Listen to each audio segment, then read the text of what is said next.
Welcome to Paranormal Palace Radio, where truth equals reality, and truth is often stranger than fiction. Hello everyone, welcome to Paranormal Palace Radio. This is your host, Royce the Redneck Radio Man, and joining me today is Dr. Seth Farber, and he's the author of The Spiritual Gift of Madness. And in this book, he's going to talk a lot about, well, if you get it and read it, about the fact that he believes from his experience in the profession that a lot of people that are diagnosed with, say, bipolar or schizophrenia are really not people that have these are not really, I guess you could say, disorders, and he can correct me if I'm wrong, but this is rather more along the lines of people that are having a spiritual awakening. And rather than medications, what they really need is help, handling their spiritual awakening at any rate. And this is something that I myself have read about on different websites, that shamans and other prophets and stuff like that have had similar experiences. And one of the things I don't know, I'm going to try to ask him in a minute, is are there other disorders that he would put under the same category? But before I get too involved in that, I want to remind everybody that his website is www.sethfarber.com. Seth H. Farber. Yeah, he's right, Seth H. Farber. My mistake. The words in a URL can sometimes kind of throw you. I apologize for that. Yeah. At any rate, he's invited a friend of his to join him today that he's done some work with. Her name is Diane, and she's had spiritual experiences that were labeled bipolar, and she'll be able to tell you a little something about her experiences, and I'm sure he can tell you about some of his findings involving that while they're here.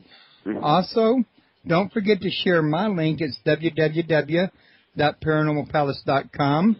For those of you not listening at my site, the phone number to call if you want to ask a question, and I had it right in front of me a minute ago on a scroll. There it is 832-632-7904.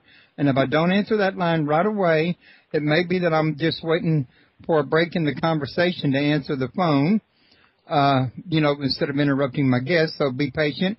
If call waiting picks it up, would you please just try again in a minute? Feel free to ask questions in chat or to text me at Mr. Paranormal on Skype and ask questions there if you have any. And in the meantime, why don't we go ahead and get this show underway? Seth, how are you doing today?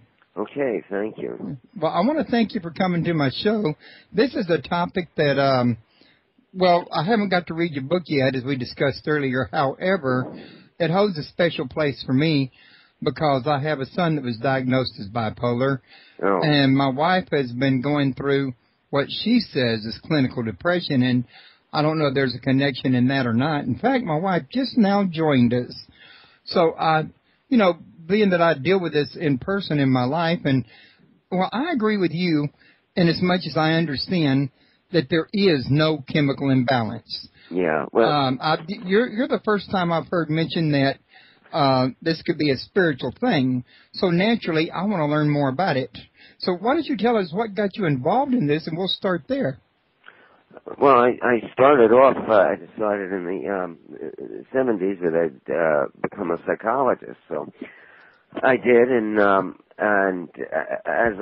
by 1984 I had finished graduate school, I'd become increasingly critical of the profession, particularly the way they dealt with. In those days, they decided that schizophrenia was an incurable illness, blah, blah, blah. It hasn't really changed a lot. Some aspects of how they define it have changed. And then I got out of graduate school and I started learning new ways of dealing with people. So I was dealing with people who were supposedly schizophrenic, and they were getting better by not treating them as schizophrenic, but by treating them with people who had problems in life. Now, I had started studying something at the time that was called family therapy, and we didn't use psychiatric diagnosis in those days in the family therapy field. there's a lot of criticism of the diagnosis, and I think they're more for right now. They're for the purpose of the insurance companies, the drug companies, and the psychiatrists who are making money off it, than they are for the benefit of persons who are getting well. So I was using new techniques. I was bringing in families, and I was helping people in so-called in mental clinics and so forth, psychiatric clinics, but I kept getting fired for encouraging people to get off the drugs. And then I began to, I read the works of Dr. Peter Breggin, who also, who was a psychiatrist, who described how terrible, wrote a book at that time. His book was called Psychiatric Drugs, Hazard to the Brain. He since has written many other books, most well known as probably Toxic Psychiatry. But he showed, and many other people since then, how these drugs that are supposedly cures for, well, I mean, when they first introduced the neuroleptics, the antipsychotics, into state mental hospitals in the 1950s, they said, well, we now have a chemical substitute for a lobotomy. Now, they weren't being critical of it. They were using that as a selling point. They had just started getting uncomfortable with lobotomy, and the psychiatric profession was admitting, well, they're not the miracle cure we thought it was. And, you know, surgery often goes wrong. But anyway, we'll talk about all the people whose lives were ruined by having these ice packs put in between their eyes and their frontal lobes removed. But among them was Rosemary Kennedy, the sister of that's a story in itself, who probably was never, quote unquote, was never really psychotic or disturbed in the first place. And one thinks of how many people were victims of the lobotomy thing. Anyway, what happened was they substituted the psychiatric drugs for the lobotomies, and the effect was similar, not as devastating, but over a lifetime as devastating. It tended to shrink the prefrontal cortex, just as the lobotomy had before.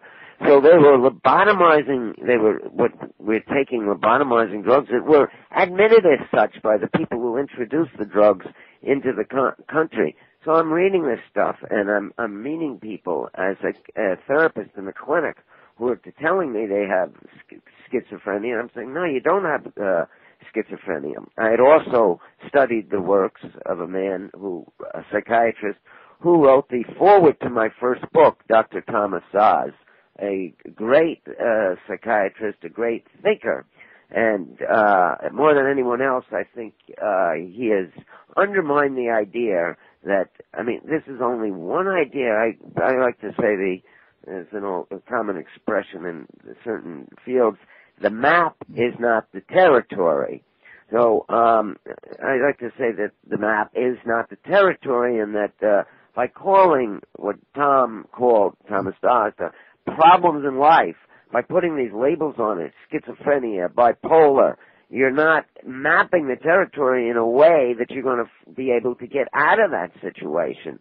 So my first client who was labeled a so-called schizophrenic was in 1988. I told him, you got to get off these drugs. They're not doing you any good, blah, blah, blah. I got fired from the clinic, and this guy was so encouraged to hear from me, the authority in the field.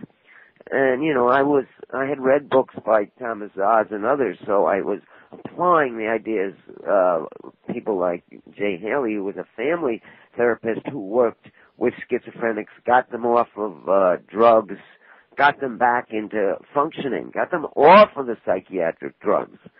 And, you know, so do you want to say something? Because I could go on and on. Well, actually, though, that was really pretty interesting because, you know, I know that when I read not read, but listened to your interview over there at that video on the Intertradition site, that one of the things that you did mention was these disorders and that, but you was also saying that during the schizophrenia thing, one of the symptoms was that people would they would hear God's voice or the voice of angels, or they would think that there was a conspiracy, or is this what schizophrenia is, or the symptoms of schizophrenia?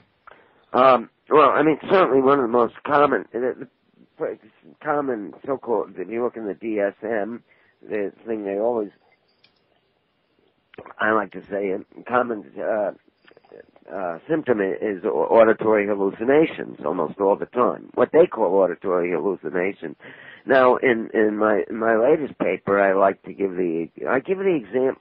You can look at this in various ways. One way I look at it is I look at all the people in history who, before they had psychiatry, had hallucinations or delusions.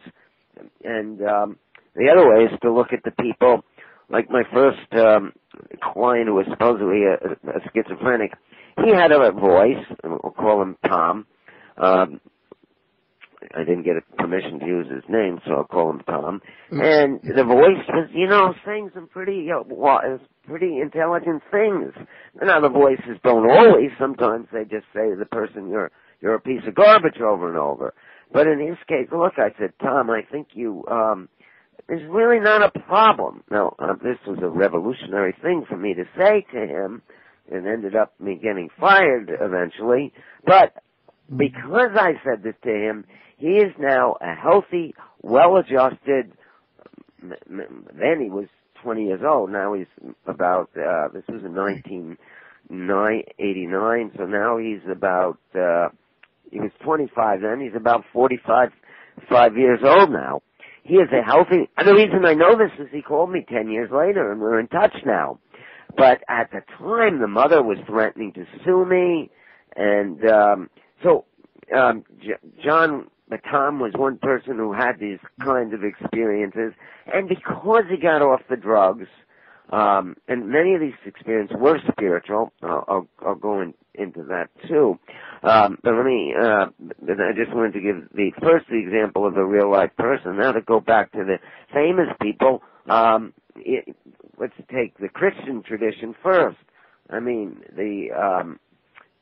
think besides Jesus, we'll start with St. Paul. His whole mission in life began when he had a voice, saying to him, at that time he was a traditional Jew. What was a traditional Jew in those days? And remember, in those days, all of Jesus Christ's followers were Jewish. So, but Paul was a Jew who, Saul, who became Paul, was obviously a Jew who was persecuting the followers of Christ, who was no longer alive, who had since been crucified, and he heard this voice saying to him, Saul, Saul, why, it's in the Bible, I don't know, the listeners know the Bible, well, why do you persecute me? Now, the thing about this, he was with a bunch of other people, no one else saw Jesus, no one else heard the voice, so by psychiatric standards, he was a schizophrenic. That's in today's no standards. Other way back to look then at it. Now that's what? I said that's by today's standards. Back then it was normal. It was quite common in those days. So I'm saying let's look at the people who were to hear voices, but then they didn't have psychiatrists around. Blah blah blah. But by that same standard, and please forgive me. But look how well he got recovered from the so-called illness. He became one of the greatest missionaries of of all history in terms of his ability. Was such a high-functioning person that if it wasn't for Paul, we probably wouldn't know we wouldn't know about Christianity today. It would have just faded away. And we could talk about Jesus Christ himself, etc. That's what I was fixing to say. If you think about it, given Jesus' 40 days in the desert and his talk with the devil, wouldn't he also qualify as a schizophrenic if you use the same standards?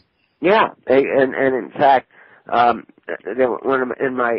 wrote a book about 10 years ago called Unholy Madness, The Church Has Surrendered to Psychiatry, which was trying to get Christians to to people who consider themselves Christians. I come from a Jewish background, but I was also baptized as a Christian and interested also in various different religions, Hinduism and Buddhism. But I was trying to get Christians to not to accept what the psychiatric establishment says, because by the standards of the psychiatric establishment, their founder is a chronic schizophrenic. And in the early 20th century, there were all kinds of books written about how Jesus was paranoid, blah, blah, blah. Now, I mean, from a psychiatric viewpoint, I know how these guys think, because I know how these psychiatrists think, because I used to be one of them, a psychologist. I don't think like they do anymore. I got fired for helping people get off drugs. I'm not alone. There are other people in the field, but so who had my idea, that they would have said, well, he's this guy, Jesus, is a paranoid guy. He's having delusions that he thinks he's a Messiah. How crazy is that?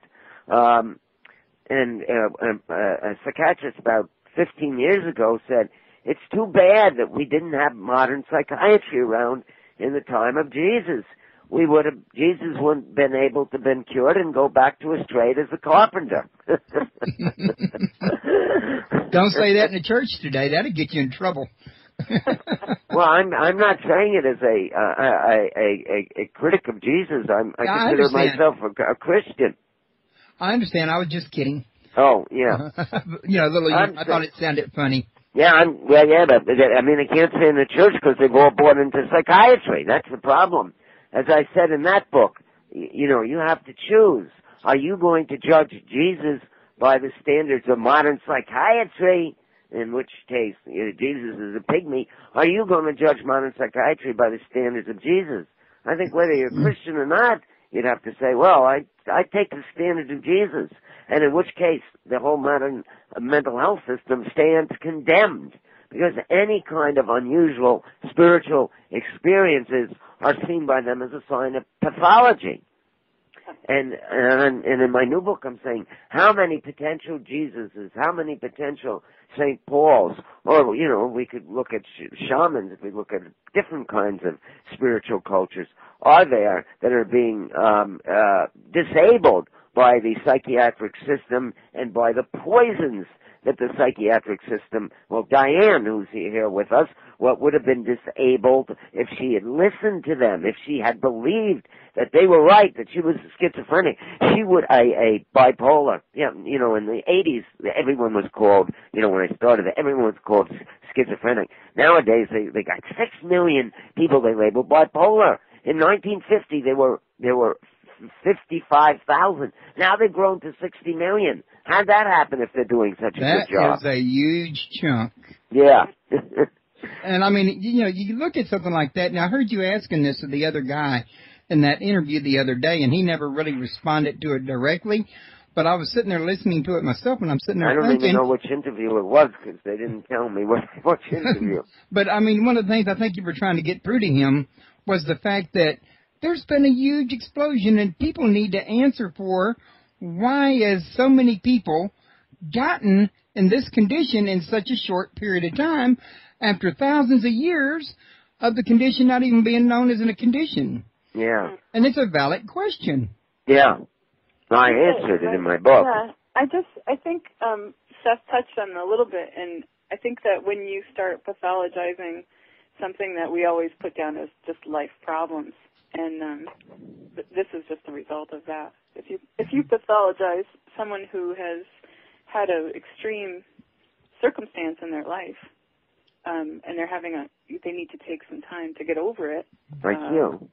Yeah. Instead of saying, this is clinical depression, this is bipolar, this is schizophrenia, we would say, what does this person need to recover back to their activities of daily living?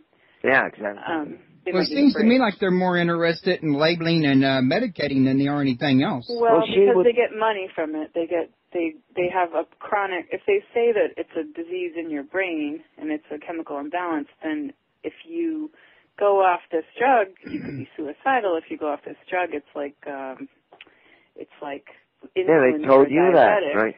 Yeah. There are lots of catchphrases that are still being told in psychiatry where if someone gets a label, they say, these are the drugs you have to take. If you don't take these, you could, just like that, be psychotic. Well, there is a truth to that in that you shouldn't go off of any of the heavy-duty drugs abruptly because it can mask the symptoms of psychosis. But if someone was told the truth at that moment, which is you don't need these drugs to live, and you might need some more help dealing with the problems of life, that would be a much different message for the... Well, that's what happened to Diane, that if she had listened to them, she would... Today she's a mother. She can tell you the story when she was in the Army. But today she's a mother. She's taking 2 classes, she's 2 classes in college, so she's definitely 3 children, mother or wife, so she's doing a heavy workload. Someone who is a bipolar cannot generally do that. If she was on the drugs, she would be a vegetable today. So, had she listened to them. Thank you. Now, this is something else about those drugs that I've seen people go through that a lot of people don't believe, that what usually happens is you get on these here drugs, they work for a little while, they lose their effect, you have to go in and get readjusted, and what that readjustment usually is in many cases is a increase or a different med that's a little stronger or something. But what happens is somewhere down the road, it gets to the point that the drugs are no longer effective. Then they have to look at other things like shock treatment and in extreme cases lobotomy. But what I'm getting at here is there is no cure through the route of medicine. You will never, ever get back to normal unless you can get a good psychiatrist that can wean you off and get you the therapy that you need. Is that correct? Yes, that's correct. I can tell you what worked for me, and I know that Seth has helped people to recover by just talking about just letting them know that it's possible and that it's not a life sentence.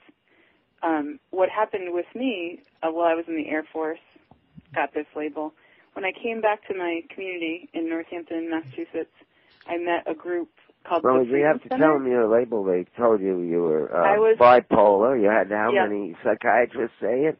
There were, it was a military situation, so it might be a little different, but the message was the same.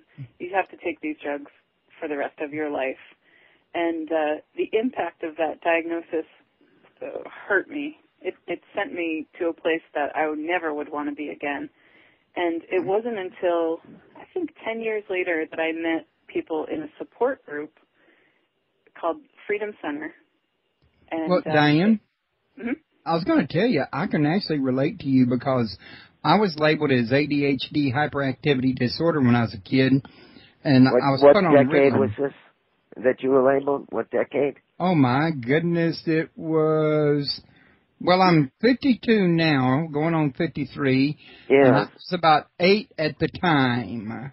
So that would have been the 60s or 70s? Yeah, early 70s, late 60s, somewhere in there.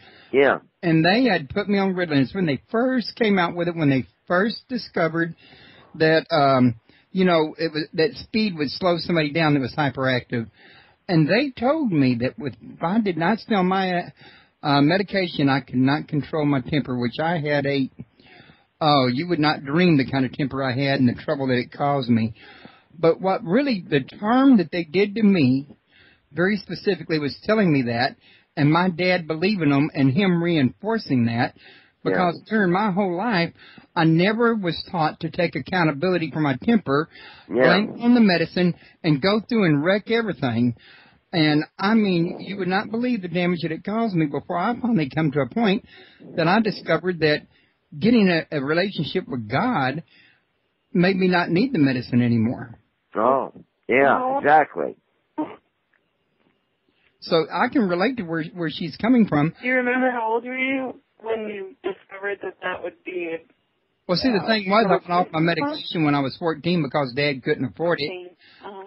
Right up into my 30s, I was injuring people or tearing up houses, destroying property, or whatever, every time I flew off the handle. And it wasn't until... And this was while you were on the drugs, too, right? This is after I had been off from them for about 15 years or Actually, Oh, okay. All right. This was after you got off them, you yeah. say? Uh-huh. Yeah. And at any rate, what finally got to me was one day I put my arm through the car window in a fit of rage, and I almost lost my arm. In fact, I lost about 20% of it, my right arm. Oh. And then after I did that, I almost lost my kids to CPS, and Oh, my gosh.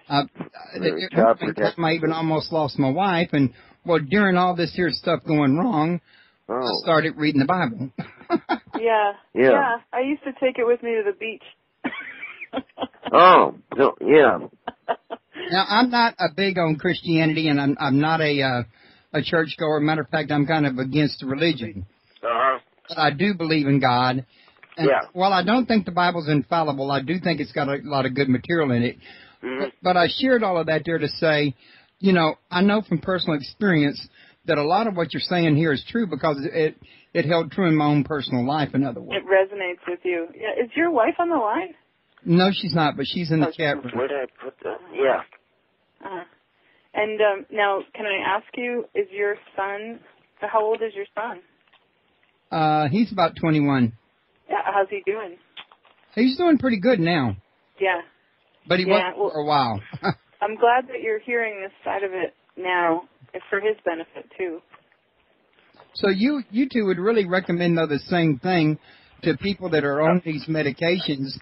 Well, these medications are, you asked before. Can you hear me? Yeah. Yes. Mm-hmm. These are, for example, a lot of children are put on Ritalin, and it causes, you asked, why they went from bipolar from 50,000 to 6 million. It's actually the drugs themselves. Right. The Ritalin is, I'm getting this from a book, one of his books written on the topic, Bob Whitaker's book. He's written 2 books. He's a journalist. Peter Bregan, Dr. Peter Bregan says the same thing. The actual mania is caused by putting a child on Ritalin, my book. Right. So that's one of the roads. Also, the problem is they're on the drugs. They never get off the drugs. They stop functioning. We know that to be you gave your case, but we know that to be the case with many of the people called bipolar. I mean, it's gone from when I say Diane wouldn't be functioning today, you look at the statistics. You got 6 million, and of those 6 million, 83% of them are not working or not able to do anything. Whereas bipolar used to be called manic depressive, it used to be something that people would get every 6 months, and then it would go away and they'd function. They'd go back to leading normal lives. So the drugs are actually what's killing them. Bob Whitaker calls it, I like the phrase, he calls it, I like the phrase because they don't put you on one drug anymore. He calls it polypharmacy psychiatric drug illness. Because that's the result of being put on so many drugs. So, yeah, I mean, there are many different ways of curing it, but getting better. And in your case, it was a relationship with God. In Diane's case, I think it was, I don't know to what extent God, but we're certainly going back and doing things that they tell you not to do. Going back to work, going back to school. Yeah, in my case, I just was really fortunate to meet a bunch of people who were in the same situation as I was, who turned around and said, you know what, I don't want to be part of the psychiatric system. I feel like I've been abused in a psychiatric way where people were force treated. I myself was dragged down a hallway and tied to a bed for a whole weekend and spent a month in a military psych ward. And now this is enough to give you post-traumatic stress for a lifetime. Exactly.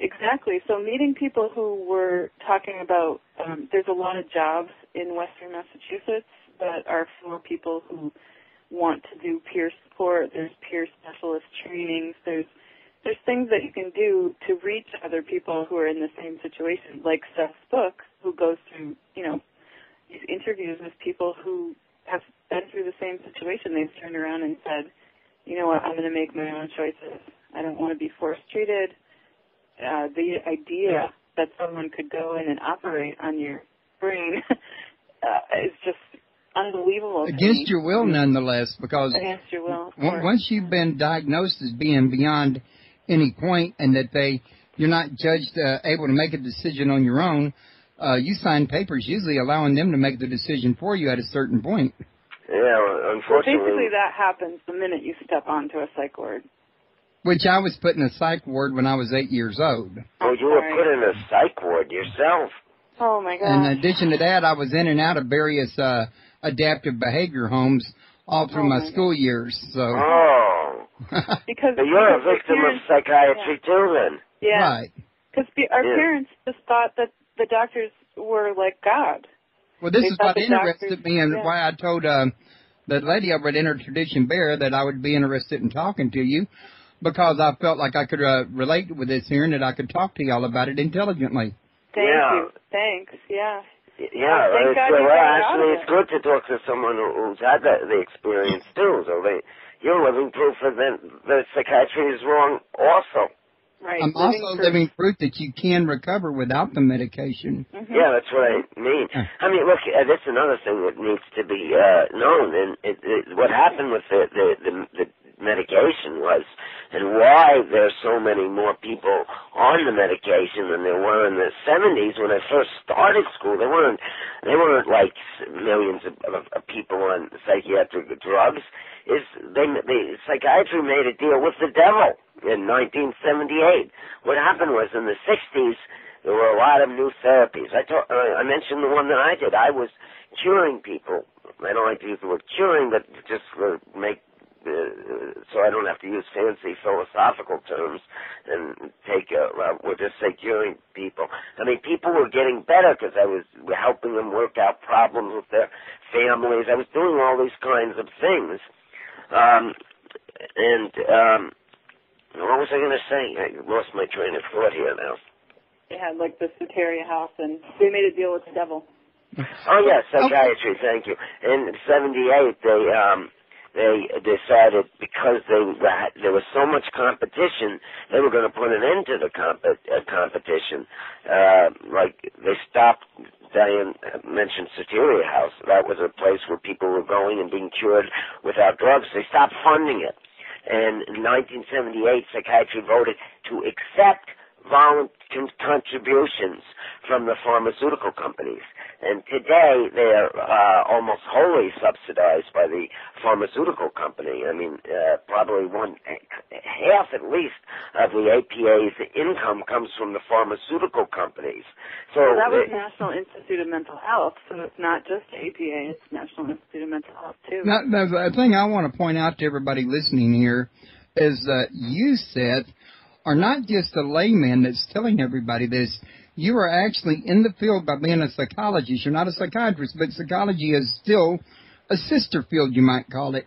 Yeah. In addition to this, there are actual psychiatrists who will confirm what you're saying that I'm aware of. I know that there's a doctor, I think it's David Marcola or something Marcola.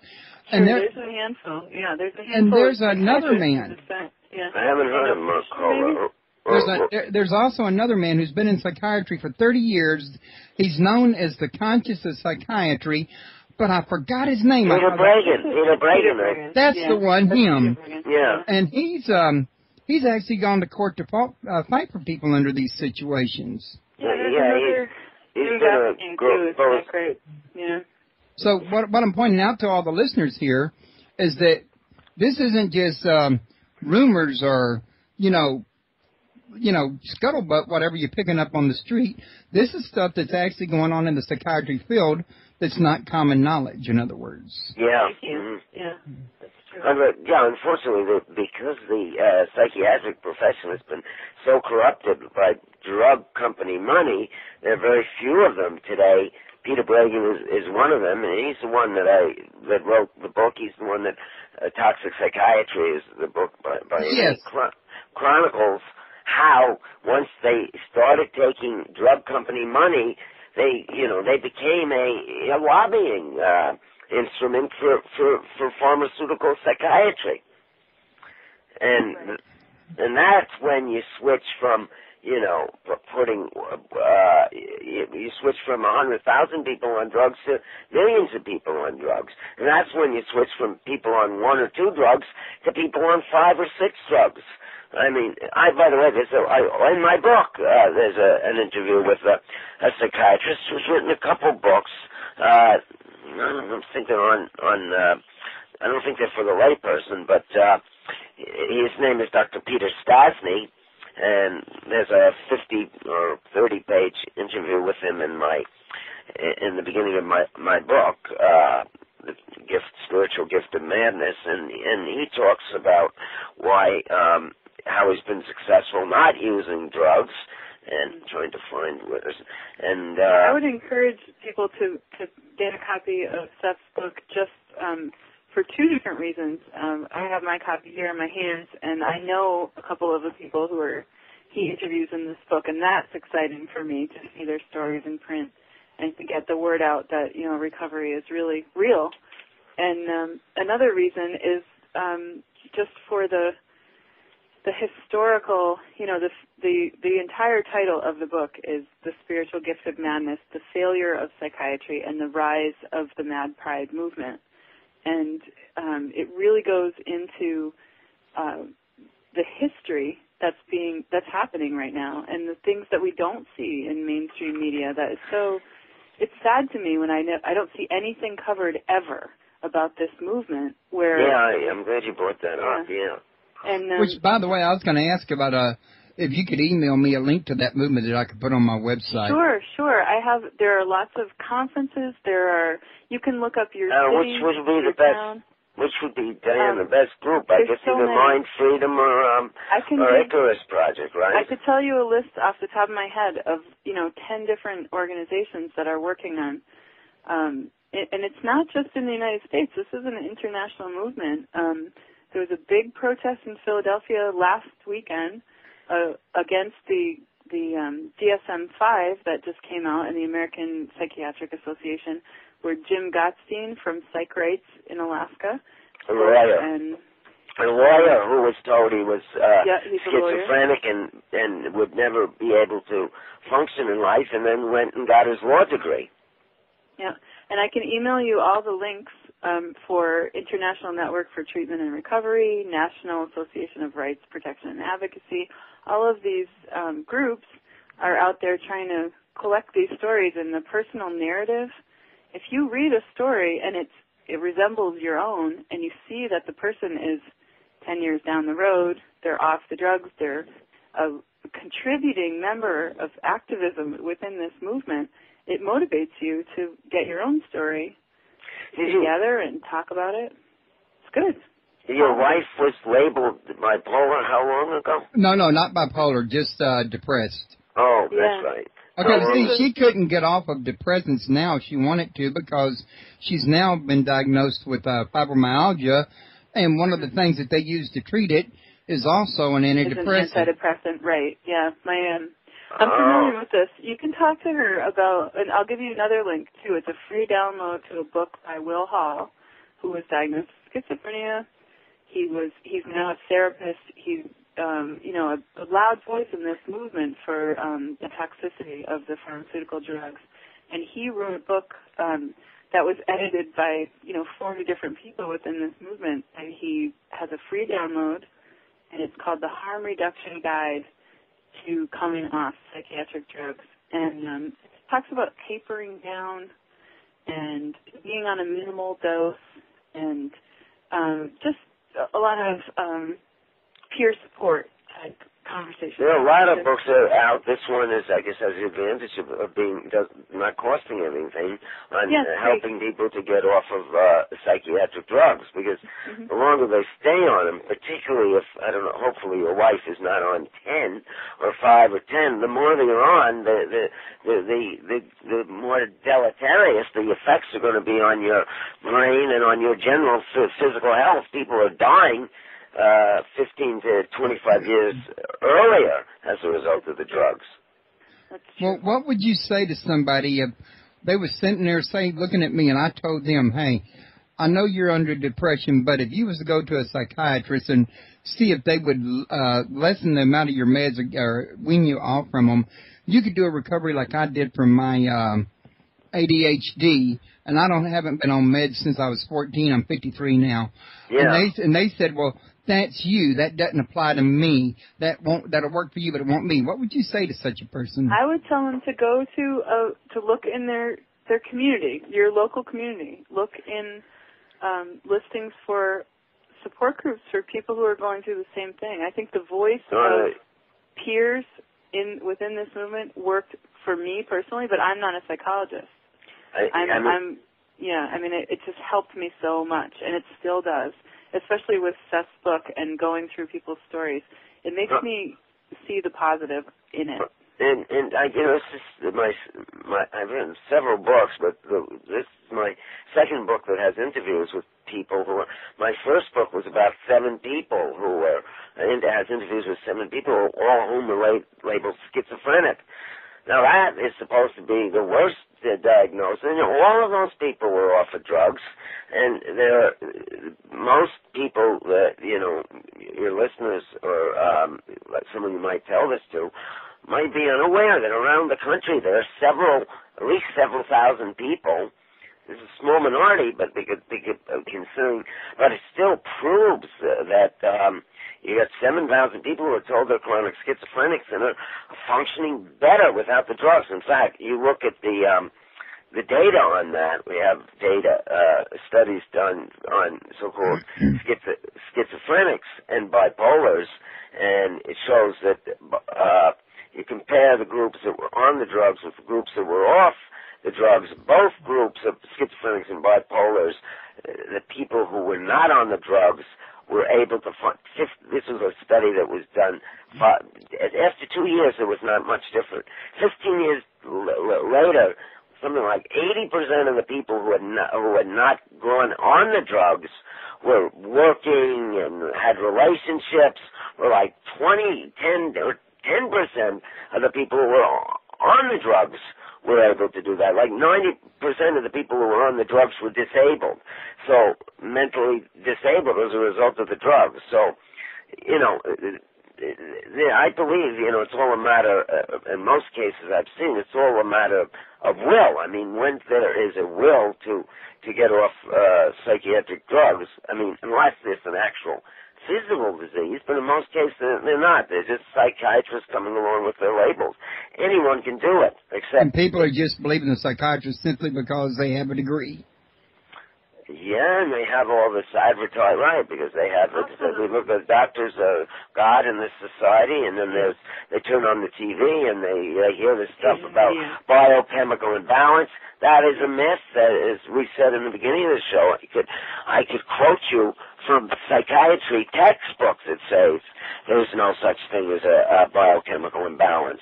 They admit that now, that they were unable to find a quote-unquote biochemical imbalance.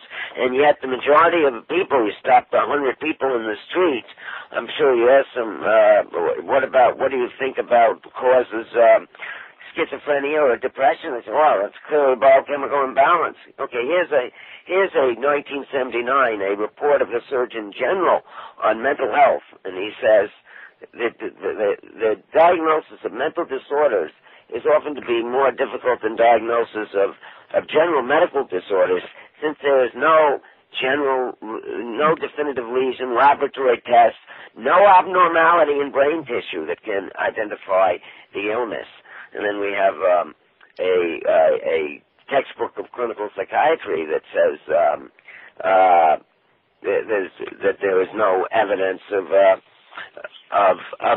any kind of disorder in the brain. In fact, the only evidence that we have of brain damage is caused by the antipsychotic drugs.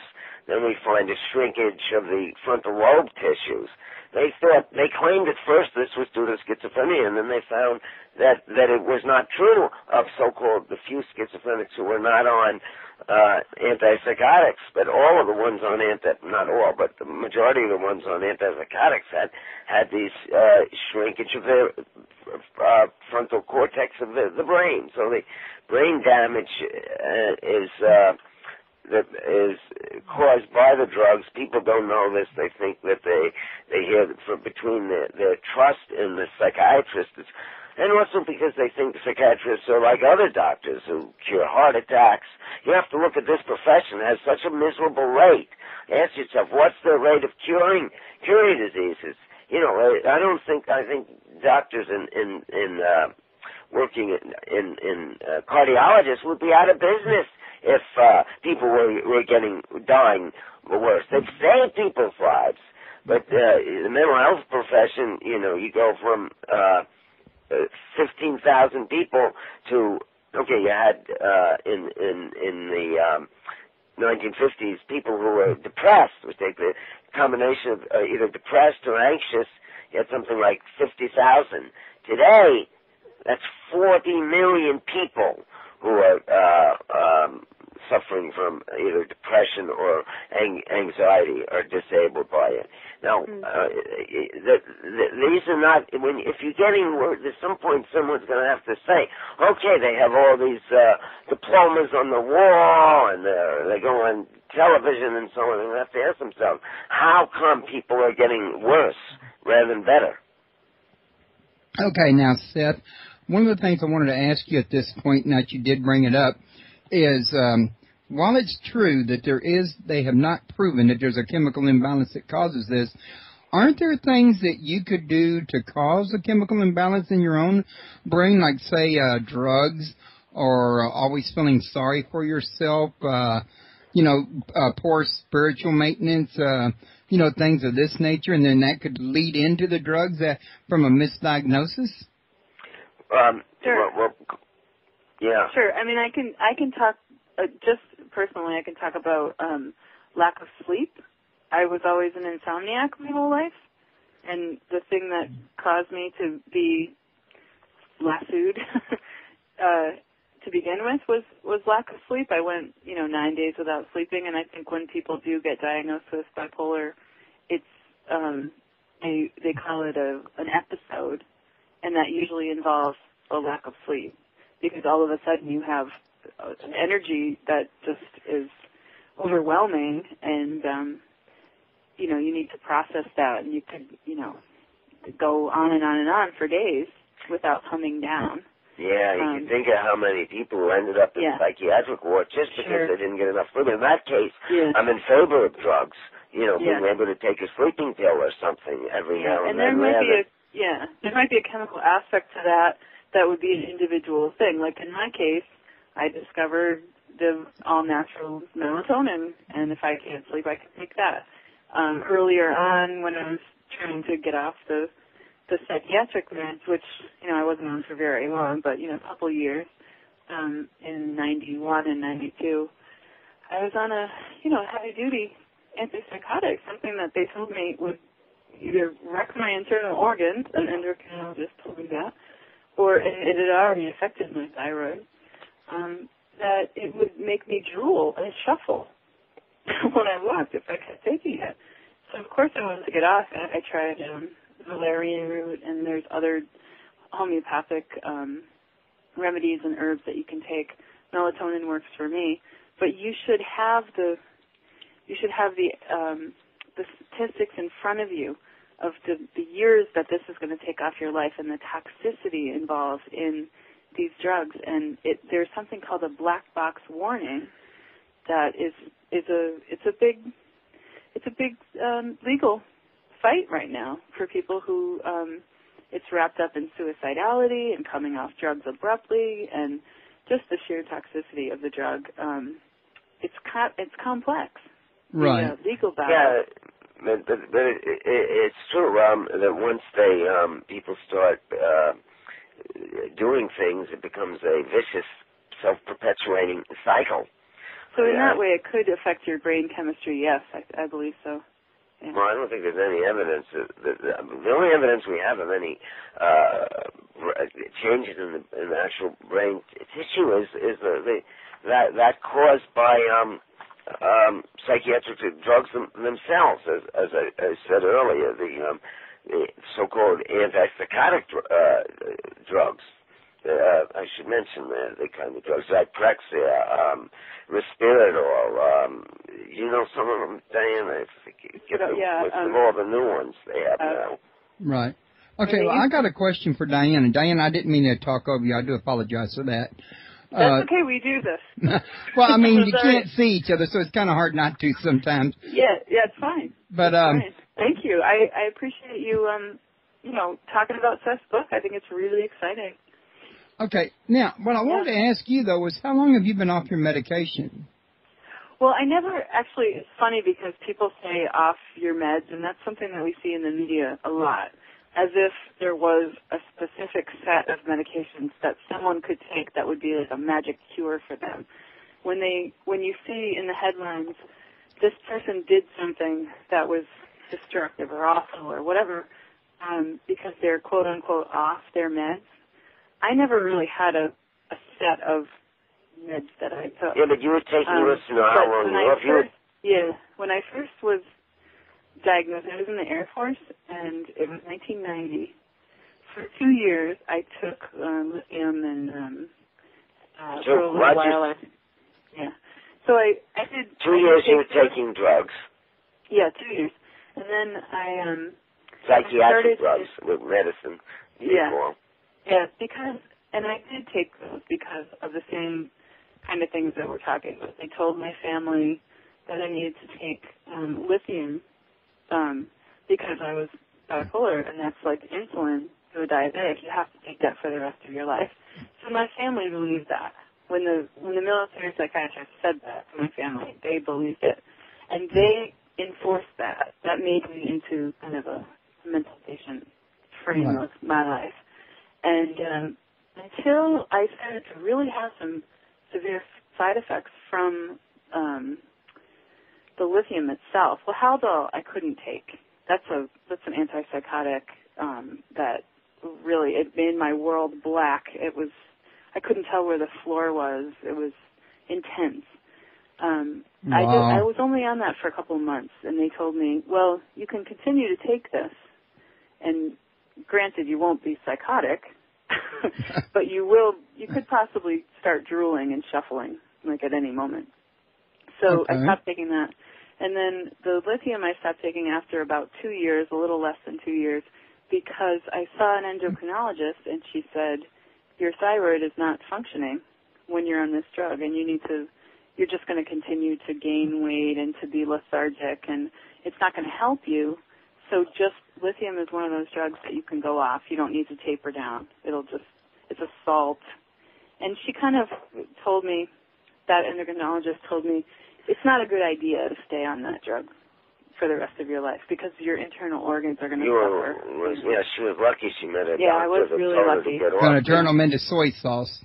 Yeah, so that was 1992, and over the years since then, I got married, we bought a house, we have 3 teenagers now. We're, I definitely am a person who goes towards insomnia in my life. If I have a problem, I have a hard time sleeping. And so if that comes up, I have definitely tried different drugs over the years, and I've even gone on Risperidol, I've gone on Geodon, I've gone on all these different drugs. And each and every one of them has had an intense side effect for me where Risperidol made me lactate. That's not interesting. I mean, going to work and then having, a drug that the side effect makes you lactate. So she went to a psychiatrist and they probably tried to get her back on the drugs. And what they said was, well, would you rather have this sleeplessness problem or would you rather lactate? And I said, I would rather do neither. I'm still looking. So just in the last couple of years, I've discovered melatonin, which really helps me sleep. And everything else kind of follows that pattern. I'm in touch with people in this movement who have, the same kind of stories, and that really helps me. Okay. Well, listen. Sorry. Yeah, some of those you'll find in Seth's book, and people that I know personally. Actually, I could give my number too if people want me to ask. Seth wants to give his phone number. I'll give my voicemail, and they can send that back to them. 212-560-7288. Okay. Now, somebody in the chat room has expressed a concern that you may be preaching or discussing what they think or they're concerned is a dangerous message because they have a significant other who went through hell for 28 years with bipolar until the doctor finally got him on medication that he's on now, or them, whichever the case may be, and this person has been okay for the last 7 years on this medication. So I asked her if I may present this case to you to see what you would say about this particular case. Well, this shows the psychiatry. You look at it, took 28 years for them to find the right drug for her. I think what kind of science is that? You go to any other doctor, it's not going to take 28 years. I don't think it's a dangerous message if you're speaking directly to the person who's going through it. It's hard when there's a family member or a significant other because they want to speak for someone who needs to speak for themselves, in my opinion.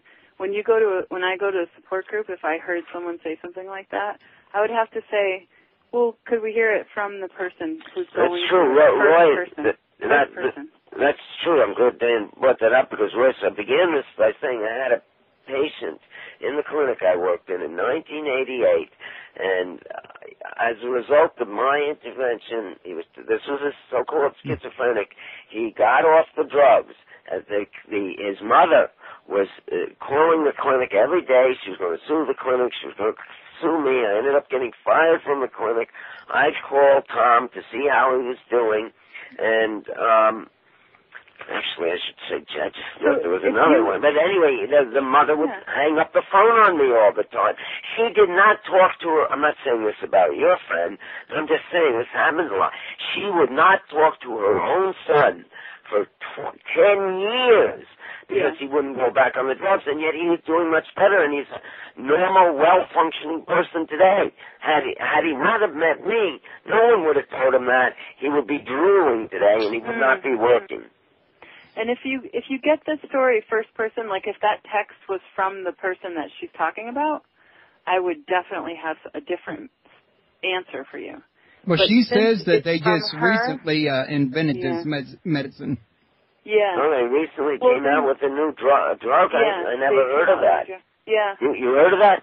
I've never heard of it. Okay, well, when she says recently, she must mean within the last 7 years because she did say he had been taking it 7 years.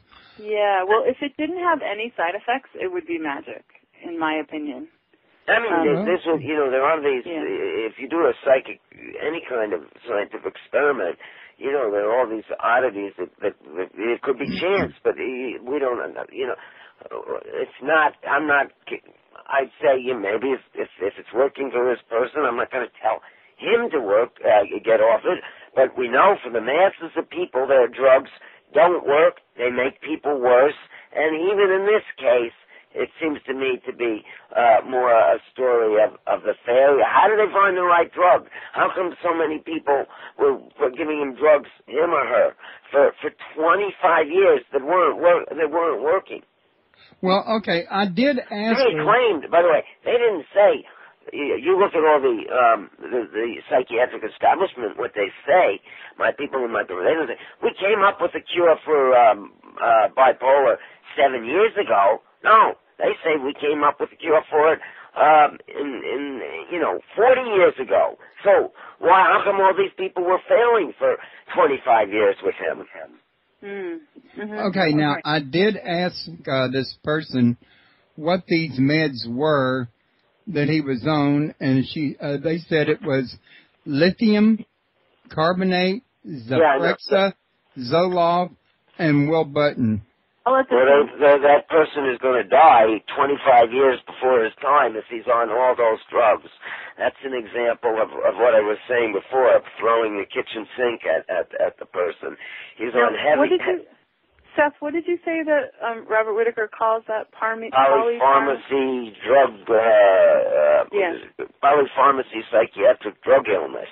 I would direct that person to Robert Whitaker's research and his Well, I don't book. think that person wants to Anatomy change of an at this Epidemic. point. But I'm surprised this person is able. No, they say this. That's who a says cereal he's, bowl. who says he's cured? Because I'm thinking someone on these drugs is going to have a hard time functioning. He may be quieter. He may not be as noisy. What's the criterion in this case of success? Well, okay, those are very heavy drugs, and you got them not on one, but 5 very heavy drugs. Well, she was just now telling me that during the periods when he was not medicated, he was suicidal, crazy, manic, and violent. And now he's sitting there calmly beside her, telling her what to type. Yeah, I can tell you what this is in 90% of the cases. This, first of all, the people that they say are doing suicidal, blah blah blah. Very often they put them on drugs. They don't like the drugs because they have such awful side effects. They go off them and they start having withdrawal. You cannot get off the drugs suddenly or you're going to get sick. And this is the story that the psychiatrists say over and over. Well, they weren't taking their meds. You hear that on TV. They got worse because they weren't taking their meds. Usually, it's not that they're not taking the meds. It's that they've gone off the drugs. If you get on the drugs, off the drugs, on the drugs, off the drugs, you're going to have withdrawal symptoms like you have from heroin or something. This is something that is called the black box warning. This is something that the drug companies need to address. This is something that they don't tell you because they don't want you to see that the psychosis that you have when you go abruptly off these kind of heavy-duty drugs masks psychosis. Now, this person today is quiet. You can get any. In fact, when they first introduced psychiatric drugs into mental hospitals, as I said, they said it was a cure for lobotomy. I could give you a lot of quotes. Here's one that I remember because I talked to one psychiatrist said, when the drug works well, the medication works well, it produces an attitude of indifference to the environment. That's characterized by the phrase, couldn't care less. Now, you can get a person to be quiet and indifferent to the world by putting them on all these kind of drugs. But I have not yet seen anyone on the amount of the drugs that you mentioned who is able to lead a rich, fulfilling life. I do not believe. I would have to see this person to be convinced that this person is leading a rich, fulfilling life. I was going to say that she just typed in the chat room that he's the assistant art director for a mental health program, and that he is functioning and doing excellent. Oh, good for him. Oh, wow, amazing. Now, I don't know. Now, I'm going to be honest with you. I can see where she's coming from. I mean, let's face it. Let's be honest, guys. If she's actually sitting there living with the guy and seeing how she's doing, you can't expect her to say, well, what I'm seeing ain't right. You know what I'm saying? Yeah. But at the same time, I know that my own personal experience is different. Could it be possible that there's different experiences for different people?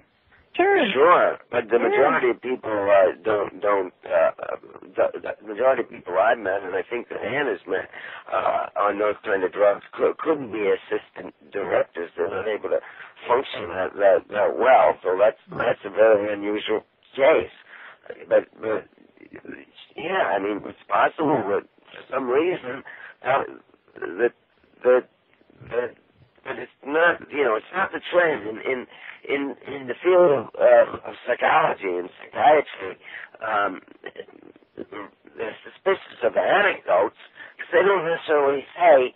They don't tell you what's happening to 100 people or something. They do random controlled experiments. Are supposed to be the gold label or something. But yeah, I'd have to know. But I would have to know all the factors involved. Because I've had people tell me that a drug helped them, and they were terribly miserable before. And then I found out that there were changes in their life that they weren't even aware of. That I think accounted for the change better than the drug. In this case, I do find it hard to believe how someone can be functioning as an assistant art director when they're on that enormous amount of drugs.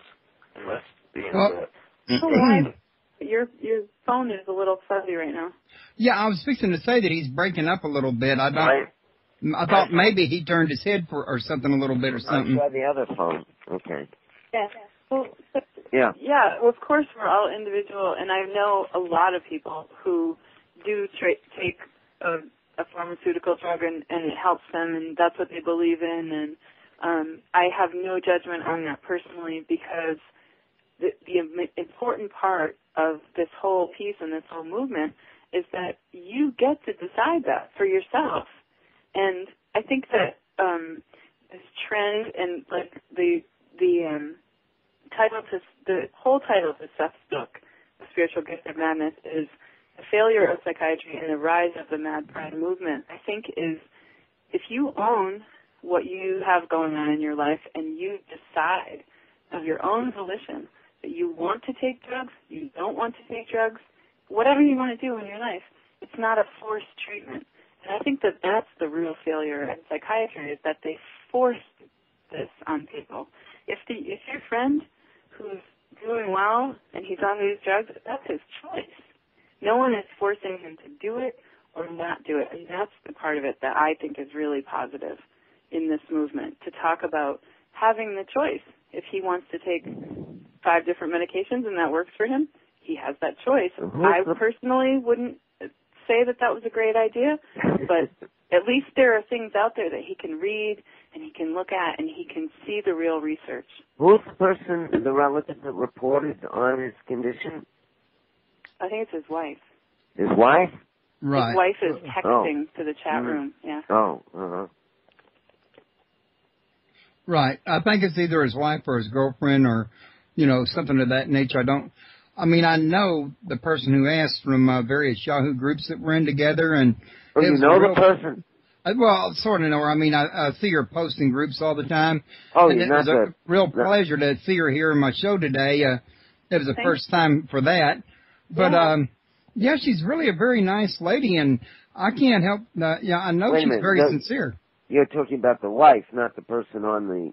Right. Yeah. Right. Mm-hmm.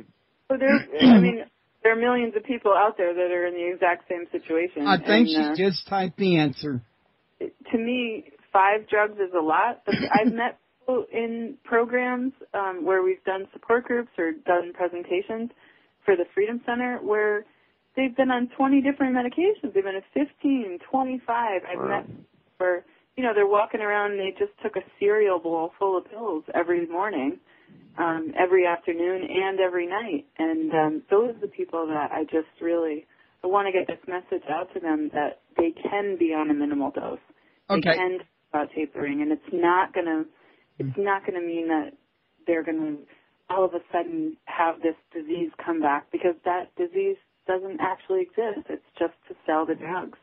Okay, now, I think Jane, I just saw her type something in the chat room that explains why her case with her husband, and she did verify it's her husband, is different than most other people's. Oh. Okay, she did put something in there, and you're more qualified to say this than I am, Seth, but I'm sure once I read this to you, you're probably going to more than likely agree that this makes good sense. Mm-hmm. She typed in here, I saved his life 7 times at least from overdoses. The last time when he was hooked up on life support, the doctor told me that he may have been successful this time. So my thought on this is that originally the problem may not have been bipolar or schizophrenia or depression that was leading him to that, but rather it was a drug abuse thing. And once on the drugs he was trying to went to these rehabs or whatever he did to try to get off from them, it created that withdrawal symptom that you're talking about. Yeah. And it's these here that he's so hooked on it from drug use in his earlier life that he's kind of stuck into the cycle now. Now, I could be wrong. Yeah. he was, you say there's evidence that he was taking street drugs? Are you talking about? Drug abuse? Which kind of drug? Well, yeah, because she did say that he almost overdosed 7 times. What did he overdose on? I'm not exactly sure. She didn't say that. Okay, so the implication is that he can't overdose on crack. What, heroin? This guy might have been a heroin addict or something?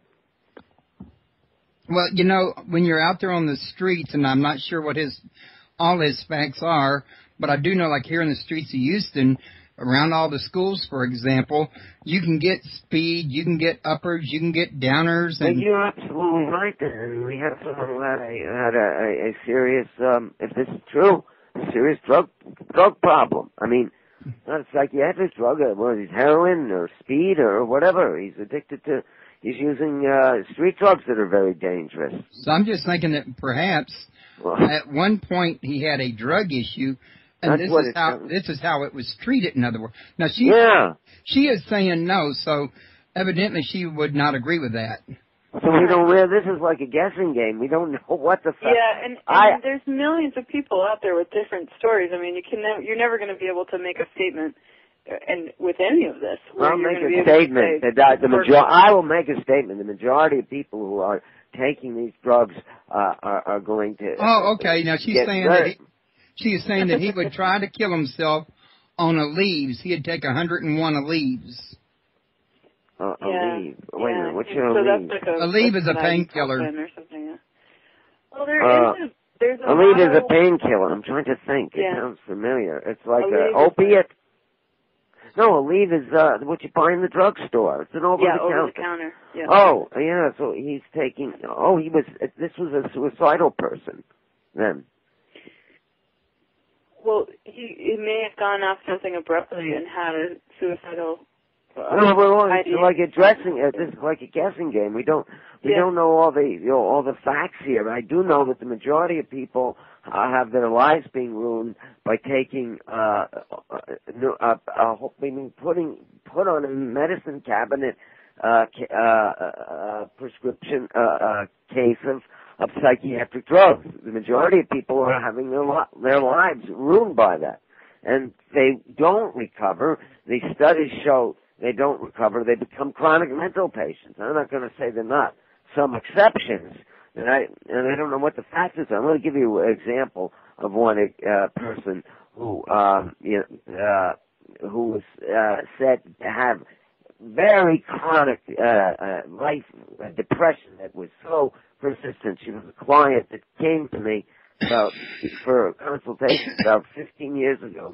They tried all the antidepressants. They tried electroshock. Nothing would work. And I did a little investigating, and I found out that this woman was an older woman. She was like 80. She was brought to me by her granddaughter, who was 30. And the granddaughter was going to be moving away and leaving her grandma in Queens, New York. She was going to move 200 miles away. And I found out that the grandmother was depressed, that she didn't want to be left here. She didn't want to be abandoned. And as soon as I asked her if could she take the grandmother with her, she said, well, sure I could, but I don't think she wants to be removed from her environment where she grew up in. But she didn't want to be removed from her environment. She wanted to go with the granddaughter and the husband. And once she did that, the depression went away.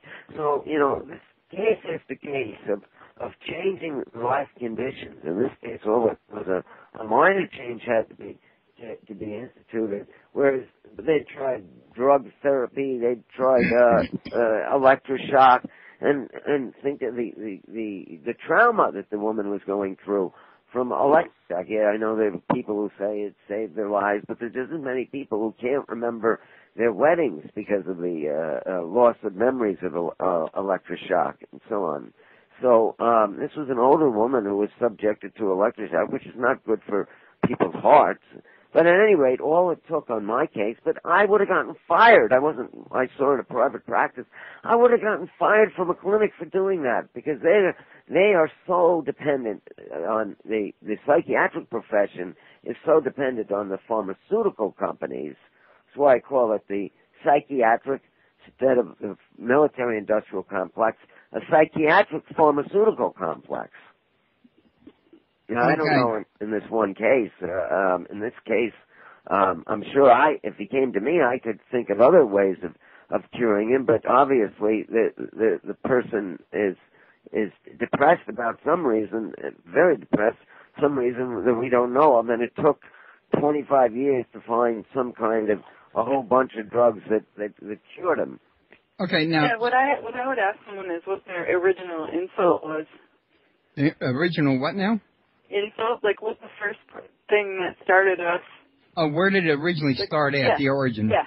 Okay, now, well, I'm sure she heard you was asked that just now, but while we're waiting on that, she was telling us that he is definitely bipolar, and she also says that he rapid the blood cycles. Tests are in. He's definitely bipolar. No, she didn't say blood test. She just keeps saying he's definitely bipolar. Sorry. And she also said that he rapid cycles between manic and depression, and when he's on when he's depressed is when he wants to, commit suicide. On the medication controls the cycle, is what she's saying. Yeah, I think rapid cycling is another one of those quote-unquote terms that we get from the drug companies where they say, you need this drug to regulate something because it's rapid cycling. Well, it is the side effect that can mask that rapid cycling. I've only seen that in people who have the polypharmaceutical regimen. What I'm going to say, Royce, exactly what Ian said. We didn't have rapid cycling. Yeah, there's no such thing rapid cycling is caused by the natural, drugs. Yeah. They didn't have it. You had manic depressants in the 50s, in the 40s, in the 30s. You didn't have rapid cycling. Yeah. That came about as a result of the psychiatric drugs. Like Diane said, she hasn't seen any. I haven't read of any cases. I've definitely met people who are quote unquote diagnosed rapid cycling. Yeah, and I have met those people, and I have spent time with those those people. Drugs, do you but think? they were all on at least 5 or 6 different medications. At least, I'm talking 15, 20 different meds. Yeah, that's what I'm saying. And not being able to express their art, not being able to play their music, not being able to do the thing that they want to do the most. Specifically, the rapid cycling is produced either by SSRI. You know what SSRI is? Oh, you know what? When I was reading that Braden's website, I read what that was, but that was so many months ago, I forgot. Prozac or Zoloft or one of those antidepressants is specific. Not the old style antidepressants, the new ones. They probably have newer ones now, but they're in their class with Prozac. Prozac causes rapid cycling, and stimulant drugs cause rapid cycling, like Ritalin. Yeah. Yeah. She said that he would rapid cycle before the medication.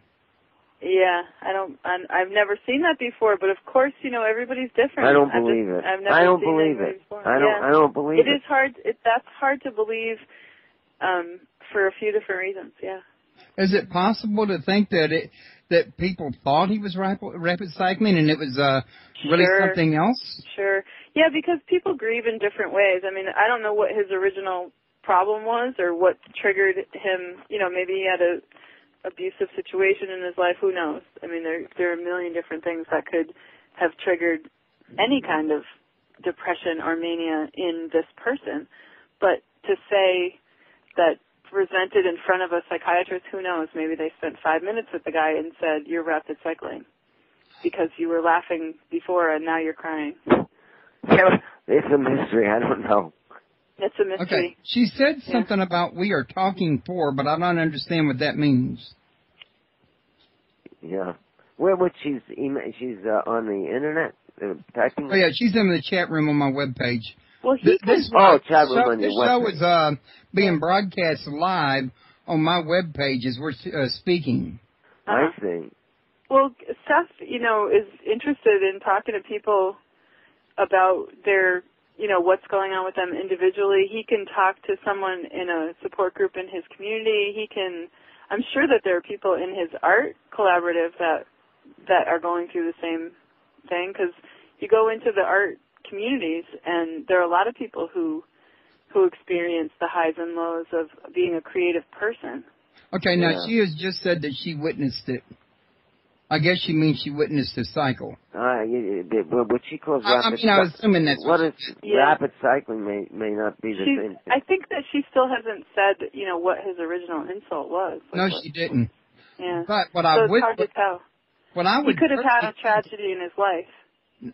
Like I said, I'm not qualified to say this, but again, what thought is occurring to me, and bear in mind, like I said, I've known this lady in different groups for years. She's a very sincere, very nice, wonderful person, and she's very helpful. Yeah, he's lucky to have her. That's really nice. But, and I mean, I know that she said he takes 4 meds, but I think she really believes that this is a dangerous medicine, and I think this is really... What's a dangerous medicine? It's a dangerous message. A matter of, what?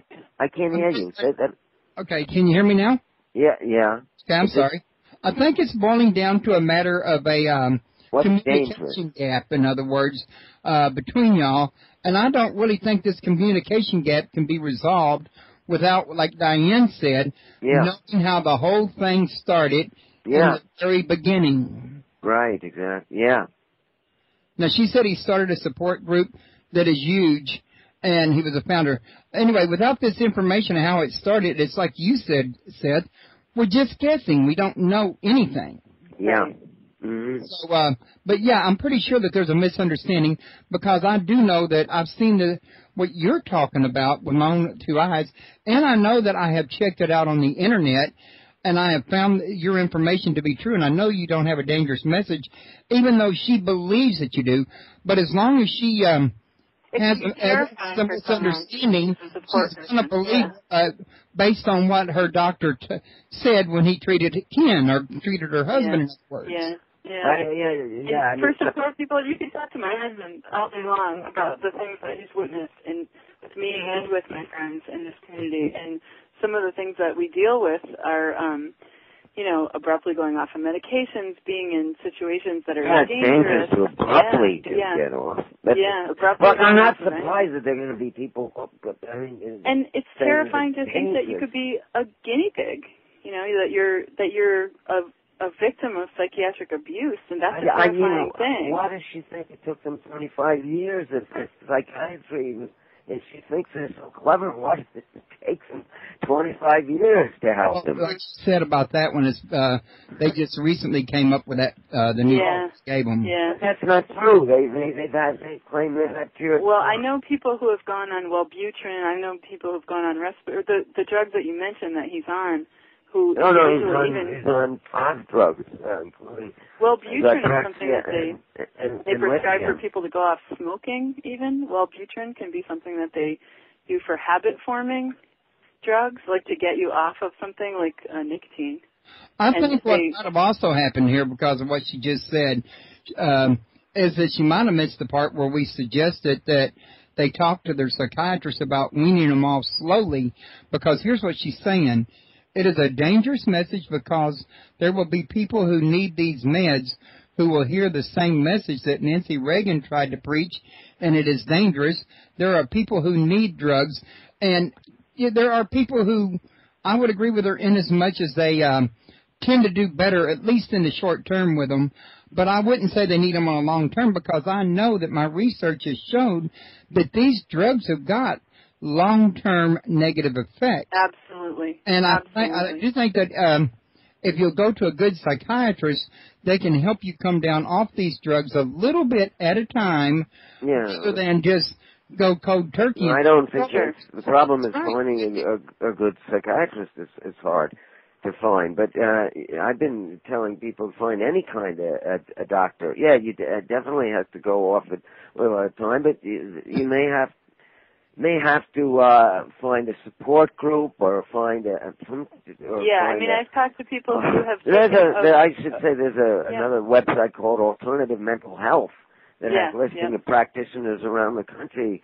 who either have MDs or chiropractors or whatever who help people get off the drugs.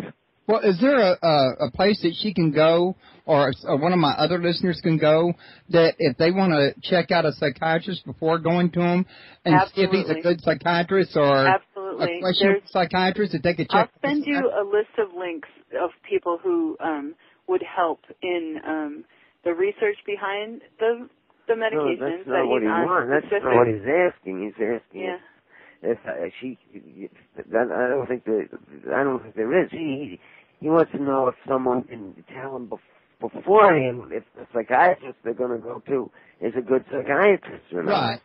Well, I think that how can you? You would have to really seek those people out because they're few and far between. They're unfortunately, There's Daniel Fisher, who's a psychiatrist. Yeah, Yeah, he's been in the. He's in Texas now, though. Yeah. He's. Okay. What about the BBB? Could they get a recommendation about a psychiatrist? Do they good ones listed with them? Well, we should check into that, and we could do that together. Yeah. Better Business Bureau. The Better Business Bureau. What I recommend right now is the alternative mental health website. There's also something called antipsychiatry.org website. We need to have more websites that list professionals. But there are two anyway that I'm mentioning. And where are they located now? I'll give someone a free consultation on the phone for advice. That's nice. So do you want to say your phone number again? 212-560-7288.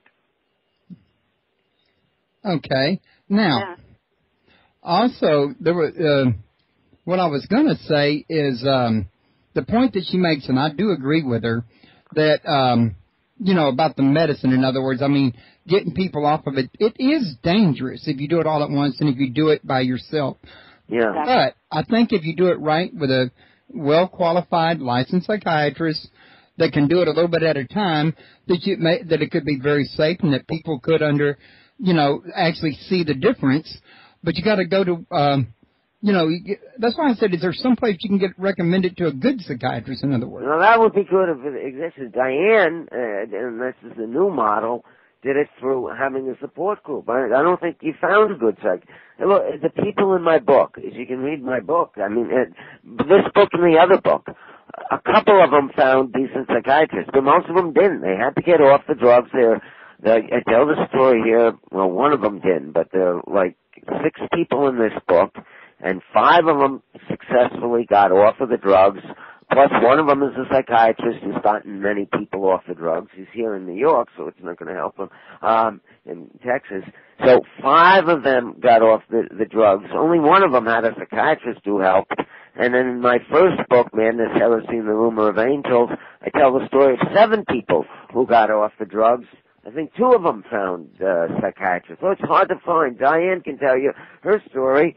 She got off them. She was only on them 2 years. But 2 years is not nothing. 2 years is a pretty long time. Yeah, for me it was a long time. Yeah. And, because they will tell you, it's not easy to get off any drug, even for 2 years. Certainly it's harder if they're 10, but 2 years is something. Diane was told she was bipolar. So that means almost every psychiatrist is going to say to her, oh, no, you need to be on your medication. So she should tell you how she got off the drugs without a psychiatrist. Right. Okay. But not on her own. Not on my own, no. I went into a Freedom Center support group, and basically we got together once a week, and we talked about, getting off the drugs and saying no to being part of the psychiatric system. And some of those people, they still stayed on the drugs until they felt it was safe by tapering off. And what they did was they took a razor blade to their pill and actually shaved off a little bit more every day. And some people do it that way. It can be a really slow process, and it might take some time, but there's a harm reduction model right now, and that can be through people who are addicted to different drugs or people who they know that they want to be have this freedom in their life to choose whether or not to take the drugs, and the harm reduction guide to coming off psychiatric drugs is an important resource for people. We should have people they can call also. I don't know if we have other besides me, but that they can talk to who've gotten off the drugs. You're too busy now because you have 3 kids and 2 classes. I wonder if I do. I wonder if we could find some other people who could do that in that case. Well, I know because I can tell you there are Royce. There must be millions of people around the country for whom the drugs are not working. Because they've come to me over the years. The drugs are making them feel worse. They want to get off the drugs. They told no, you can't do it, and so they live half a life. Blah, blah, blah. Right. Not even half a life. Right. Right. Okay, now, one of the things that she wanted me to ask was, or what she wanted me to comment on was, but there are short-term mental health threats when you consider someone who is addicted to suicide. What about the short-term what? Short-term mental health threats when you consider someone who is addicted to suicide. Well, obviously, addicted to suicide. It must be a person addicted to. Well, how come like a masochistic?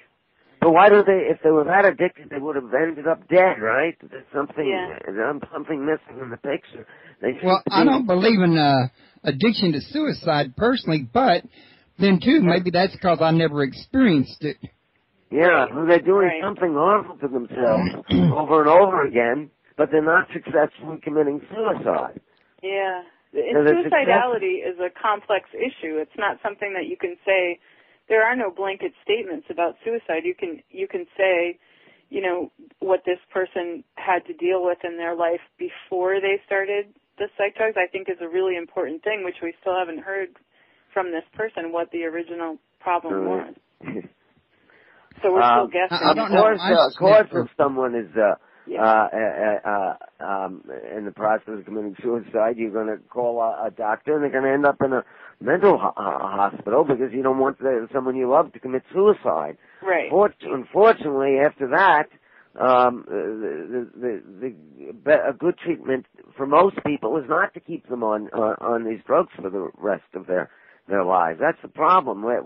We had in the 1970s, we had places like Superior House. There were places where people could go and feel safe, where they had the choice to take drugs or not to take drugs. And they don't have that choice anymore because, look, we have statistics for the state of Minnesota because there are only 2 states, Vermont and Minnesota, that have statistics for the relationship of psychiatrists and the drug companies. And in Minnesota, 10 years ago, it's probably higher now, 1/3 of the psychiatrists, this was reported in the papers, including the New York Times, 1/3 of the psychiatrists were getting money, consultation fees, from the drug companies. This varied. The fee could be $20,000. It was usually in the thousands. Some cases it was up to $200,000 a year from the drug companies. And now, although these psychiatrists said the fact that they were getting money from the drug companies had no impact on them, we found the statistics show they were 2 or 3 times as likely to prescribe drugs on any given occasions. So we have, the whole mental health profession, has particularly the psychiatric, becomes psychiatric drug pushers as a result of the fact that they have a conflict of interest. That's why for 50 years the American Psychiatric Association said we will not allow any of our members to take drug money, contribute money from the pharmaceutical companies. We will not accept contributions from the pharmaceutical companies. You know, where we live in the age of greed, Royce. The 1% is wants more and more, and people know about the 1% in the banking industry. But they somehow think that doctors are different.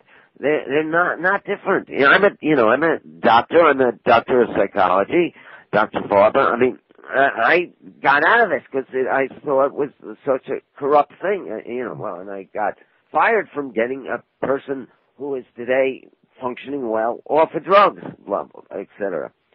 That's the situation. Yeah. Okay, now, she just typed something else in the chat room that I thought it would be a good idea to share. Is she the only one typing, by the way? Now, there are other people talking, but she's the only one asking questions and commenting on this subject. Everybody else is talking to each other about their symptoms and their personal cases. Oh, I see. Okay. Oh, great. Good for you for getting that discussion going. Thank you. It is okay, she put down there, I know people who are off the drugs who do maintain, but there are some people who cannot do that. This is a dangerous message for those people. Many of them do not have the ability to know whether they should or shouldn't. Then they end up getting in trouble. I see the homeless that my husband works with who come to the factory or art place who get off their meds. It's very, it is very sad. Okay, Diane, this woman is making an argument for forcing people. I don't know if you picked this up. Forcing people to take drugs. Yeah, and I think that's a big push for the big pharma. The huge pharmaceutical companies, these multinational corporations that produce the drugs. They don't produce the clinical data on the drugs. They just say, well, if you go off your meds, quote unquote, you will be psychotic. She's looking at one side. I've told you the other side is millions of people who 40 million people who are on drugs today who have their life shortened by 15 to 25 years through heart attack, cardiovascular problems, diabetes, rapid onset diabetes, what is it called? Obesity. Yeah. I mean, obesity. Actually. Yeah, definitely know people who have been put on Risperdal who have been diagnosed as also having diabetes, and it comes from the drug itself, and then they start giving them insulin for the diabetes. So I say it's far more dangerous not to give people. In America, we believe in informed decision making. I would never say to a person, you can't, you shouldn't be allowed to take the medication. I'm just telling people, I feel it's my responsibility as a psychologist who used to work in places in which these places were pushed. I didn't tell you that part when I was an intern. I used to believe in them. Well, this was in the 70s. To tell people that how dangerous these effects are. And in America, we believe in informed choice. I think these forcing someone these outpatient commitment laws are really a violation of their constitutional right to liberty. I mean, that's in the Constitution. Now, if she's going to say a psychiatrist is in a better situation to decide whether that person needs drugs, I just told you a study that shows the opposite. They have a financial vested interest in keeping people on the drugs, and they're unable to see it, and these persons' lives are being ruined by it. There are millions of people, of the 6 million people who are labeled bipolar, 81% of them do not have lives. They're no longer able to function. Right. We didn't have this situation 40 years ago. This is a situation of drugs. So it's a dangerous message not to tell the person both sides of this story. It's a dangerous message not to allow that person to make his own decision. I mean, unless the person has some kind of brain damage, the person should be able to read the facts and make his own decision. And in fact, that is what the law says. On the lower level, lower court judges will often agree with just do what the psychiatrists tell them to do. The state Supreme Court in New York, and I think I know the state Supreme Court in New York, which is where I am, says, and other higher court judges have ruled too, that a competent patient, and you have to determine competency. You can have a mental illness, a so-called mental illness, which I don't believe in, but you can be determined to have a mental illness and still be competent to make your decision, to make the decision about what's put in your body.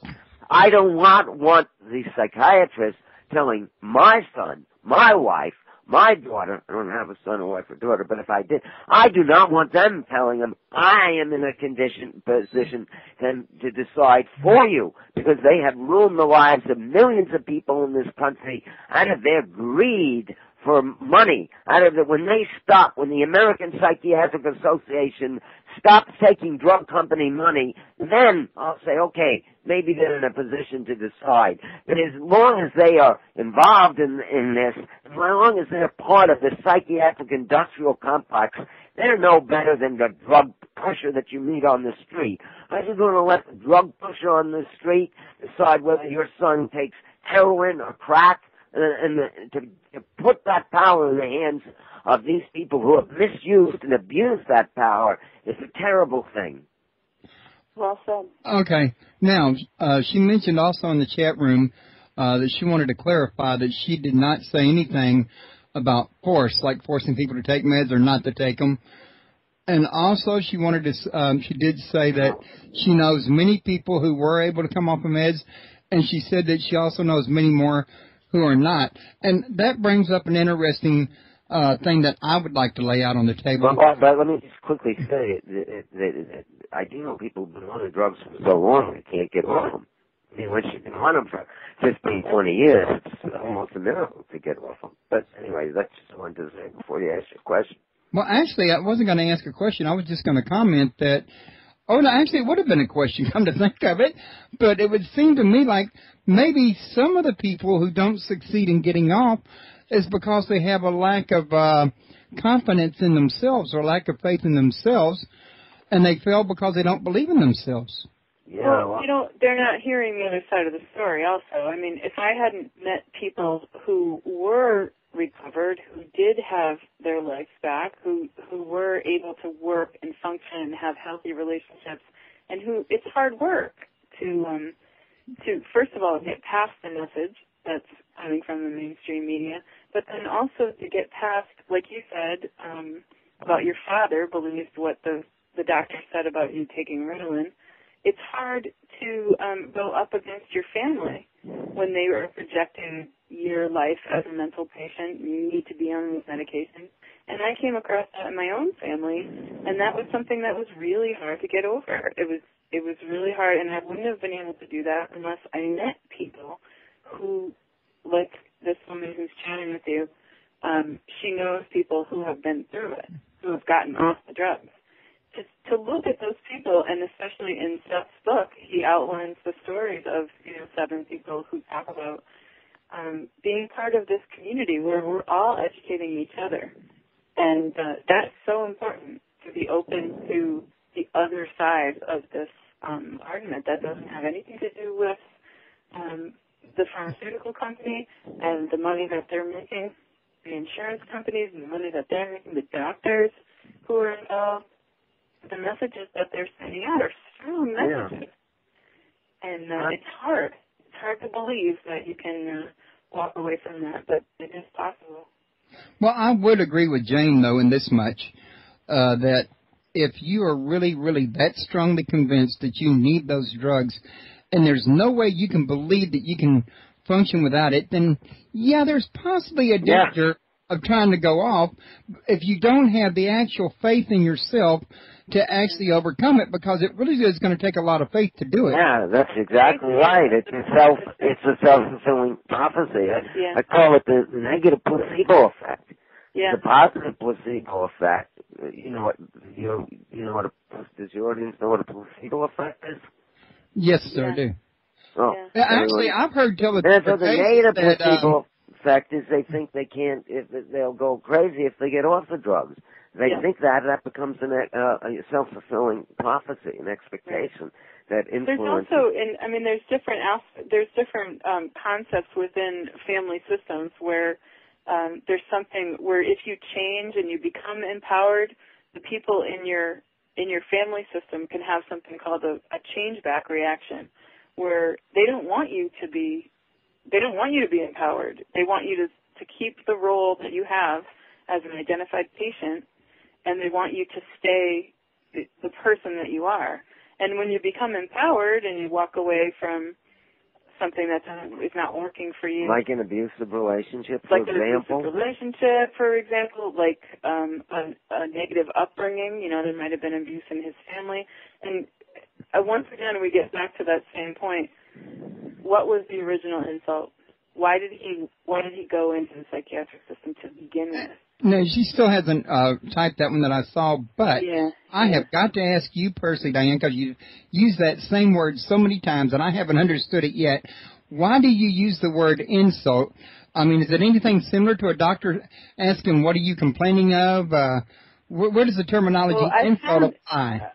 In my experience, talking with people in peer support situations where what I've found is there's usually a life event where a person maybe they had a parent commit suicide, maybe they were abused as a child, maybe they had some kind of quote unquote life problem where they were seeking help, and the help that they received was from the psychiatric system in the form of a magic pill, instead of going back to that original problem and working through it and processing it from either a family systems or therapeutic or some kind of talk therapy where they're allowed to process all of the emotions, maybe through EMDR, which is something that really helps people who have PTSD, where you're processing the life event that was negative in a therapeutic way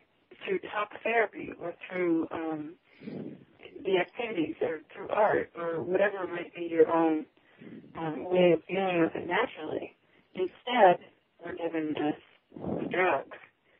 So maybe you're recovering to a certain extent, but you're never really getting to the root cause of your problem.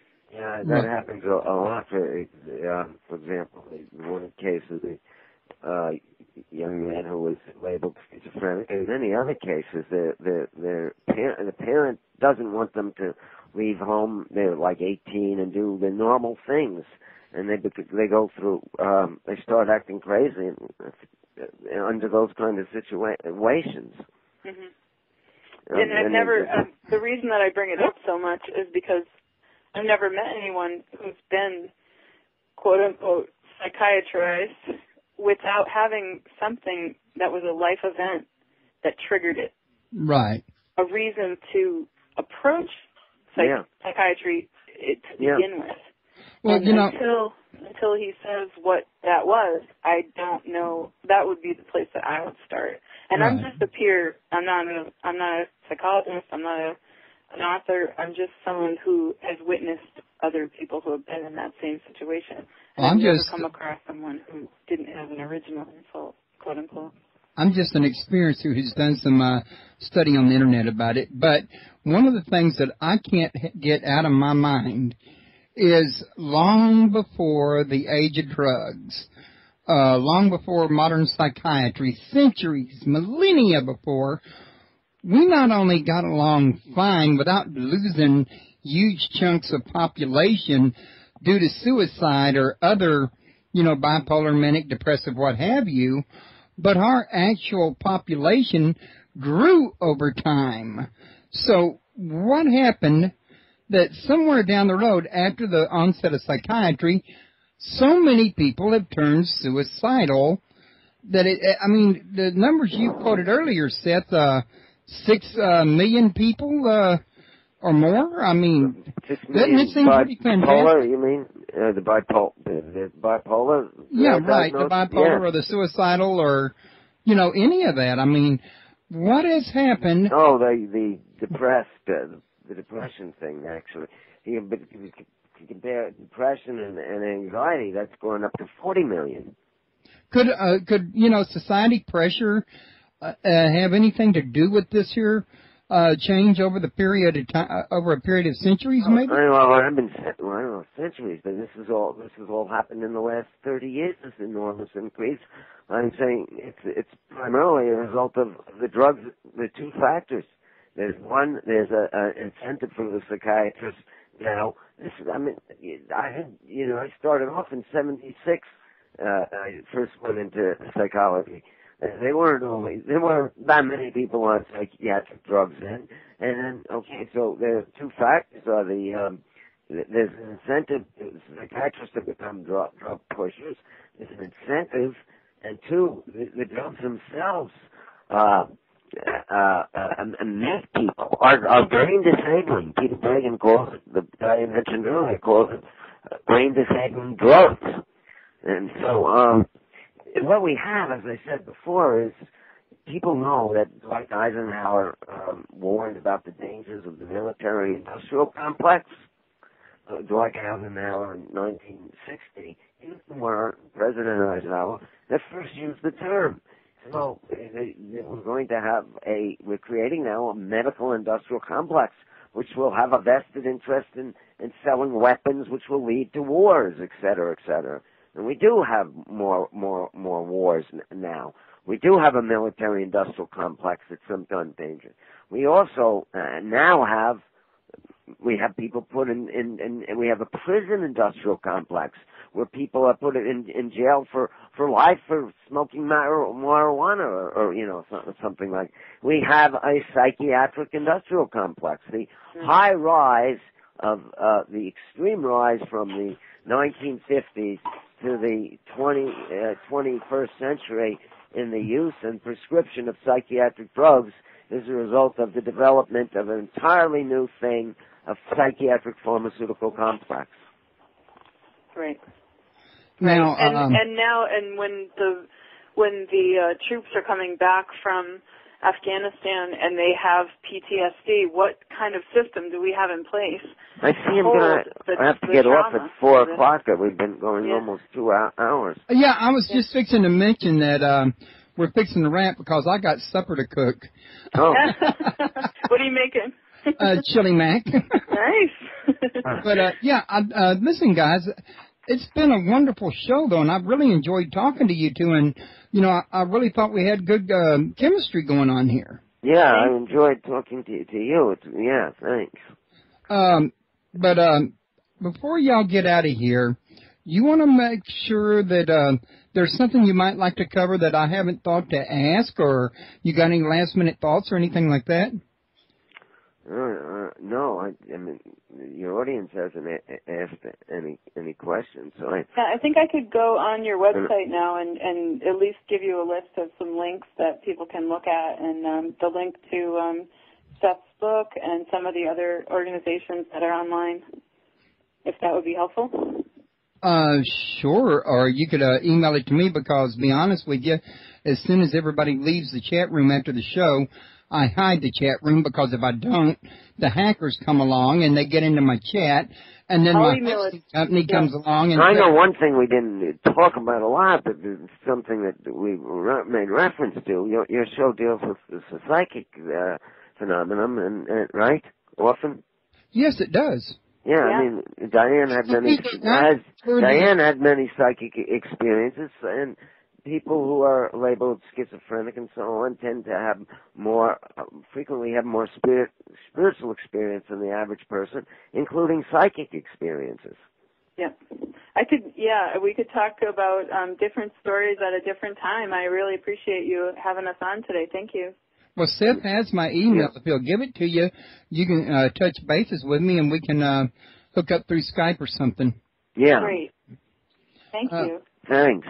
Yeah, and, I really would like to have you guys back. I'm right now booked into September, but I'd like to have y'all come back, and we could talk about the psychic issue, and we could also talk more about, you was mentioning that some people are schizophrenia, could be because they're psychic or what was known back then as prophets, and they just need to be trained.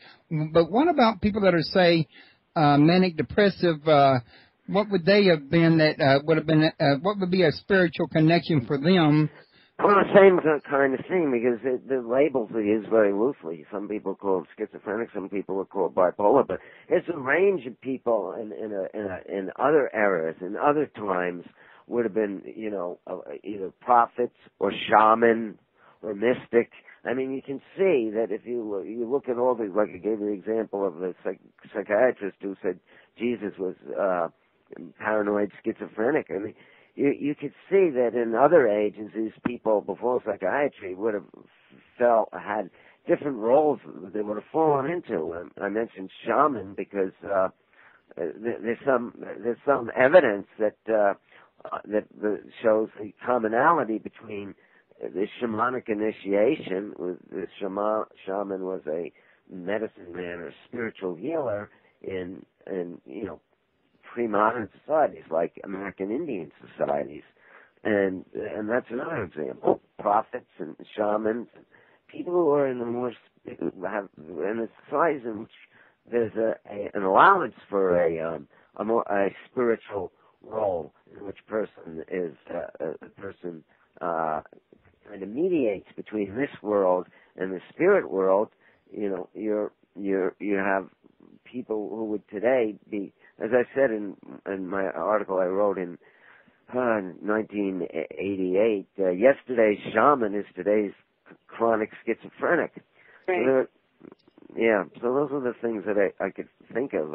One guy who wrote a book on his experience of schizophrenia claims he had all kinds of psychic telepathic and experiences when he was having these breakdowns. Okay. Well, listen, maybe by the time you come back, I will have had a chance to have gotten your book and read it. Yeah, that's the thing. More detail. Yeah, I don't know why they didn't send it. They told me they did. You asked them for it because a couple of weeks ago I said the last guy didn't get the copy, and they said, well, we sent it out now, so both. Right. I mentioned. They said you'd have it, but you didn't get it, right? Yeah, but I could be getting it in Monday's mail for all we know too. So sometimes they can be slow. A lot of times it depends on the parcel service too. But you contacted them how many weeks ago? This was right before you contacted me. Actually, they contacted you for me, and you contacted me back. And you remember how far back that was? Yeah, it was like a month or two ago. Yeah. So, and usually my show stays booked 2 or 3 months in advance, so you would think it would have had time. Well, it's available on Amazon, and you just have to. I know I got it by. No. He doesn't have to buy it. They're supposed to send him a review copy. Oh, then we'll get you a copy, and we'll make sure that happens. Yeah. Okay. Well, listen. In the meantime, it's like 4 minutes till. I know Seth mentioned he's got an appointment, so I don't want to hold him up. I want to tell everybody in the chat room, don't disappear on me just yet. I got a few things to cover, like who my next guest is and that. And I'm going to go ahead and let the guests go so they can take care of their business. They don't need to know who my next guest is unless they want to come play, listen to the show. But at any rate, guys, I wanted to thank y'all for coming. I've really enjoyed it. And before we get out of here, one more time, let's remind everybody that the name of your book is The Spiritual Gift of Madness. Your website is www.sethfarber.com, and they can get all the information about your book from there. Right. This show will be put in the archives here on my site, and it'll have the whole show description, the picture, everything, including this conversation, and it'll be a link to his book there where y'all can access it at Amazon, or you can go straight to Amazon. I personally ask people listening to please click on it here at my site because I get a commission for it, but, whatever works at the same time, but I had to get a plug in there for myself. Yeah, that's where you can get a hold of more information about him and his book, and as you heard him say, he's more than willing to talk to people and discuss this. If y'all want to send him an email, you do have a contact link on your website, am I correct? Yeah, my phone number, they have to look for it, but it's on there, but I give it out again. I said I could talk to people for 15, 20 minutes if they have a problem, to give them advice. Unfortunately, I wish there were more resources, but 212-560-7288. And also, if there's anything I can do to help people that want to learn more, I'll be more than happy to do it. And, we do realize, I personally realize that this topic is controversial. Somebody expressed a concern earlier about disagreeing here at Paranormal Palace Radio. We welcome people who disagree. We only ask that you would express your disagreement Much like you'd want to have a disagreement expressed to you, it's okay to disagree, but let's remain civil, in other words. We can always agree to disagree. Yeah. Mm-hmm. So your website is just the Paranormal Radio? Yes, ma'am. It's a paranormal radio site, but I do have a forum on it for people that want to have discussions. And if people will email me or contact me and ask me, they suggest a forum to me, I can start a forum for any subject. And what's the email address that you would want them to send it to? redneckradioman@comcast.net. Thank you. Okay, thank you, Diane. And I want to thank you guys. And I will be in touch with y'all further about another appointment. And we'll try to get y'all set up over the next couple of days before a bunch of people try to come in there and fill the slots I have open. Mm-hmm. Okay. Thanks, Seth. Thanks. Okay, thank you. Yeah. Thanks. Yeah. Take care. Bye. Okay, everybody. Now, real quick, let me open up my schedule that I forgot to open up earlier, and I can let y'all know now what my next show is going to be. And, okay, we're looking at Tuesday night at 8 p.m., The Greatest Story Never Told with Ron Watson.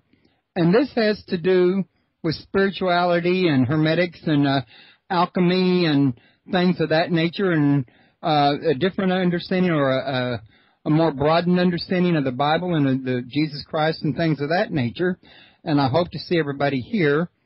Also wanted to mention to everybody that World UFO Day is coming up on, I think it's July the 2nd. If you look in the upper right-hand corner, I do have a little, a small banner, I guess you'd call it, with a link to their site if you want to check them out and get the date right and, what have you on that.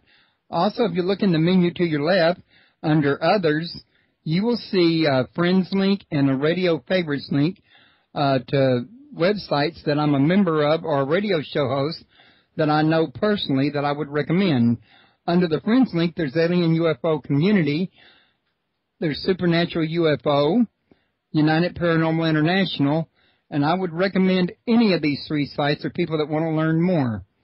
And also under the Radio Favorites, we have UKPN Radio with Gary Brown. He's a personal friend of mine.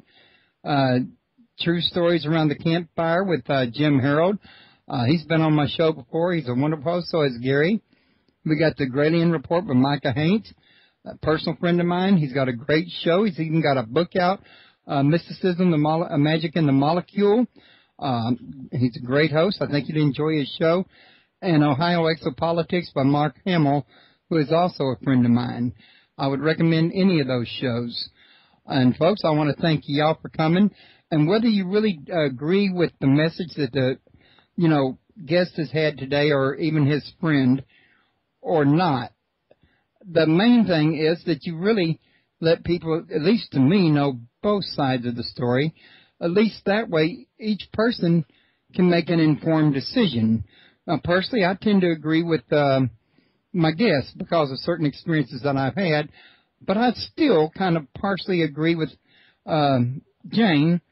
I guess I can say her name since y'all were with her in the chat room, in as much as she's had some very excellent points that she made, even if I don't agree with everything that she said. I think there's some areas that the two could probably meet together in the long run. I think it's always best to keep an open mind. And I'm going to let y'all go with that statement and go finish supper. Everybody have a great weekend. Thank you for coming. And I definitely hope to see everybody Tuesday for Ron, what was it, Wyatt or Watson? I forget now, and I closed up wait a minute. Ron Watson, The Greatest Story Never Told. So I hope to see y'all then. Goodbye, and y'all have a great day.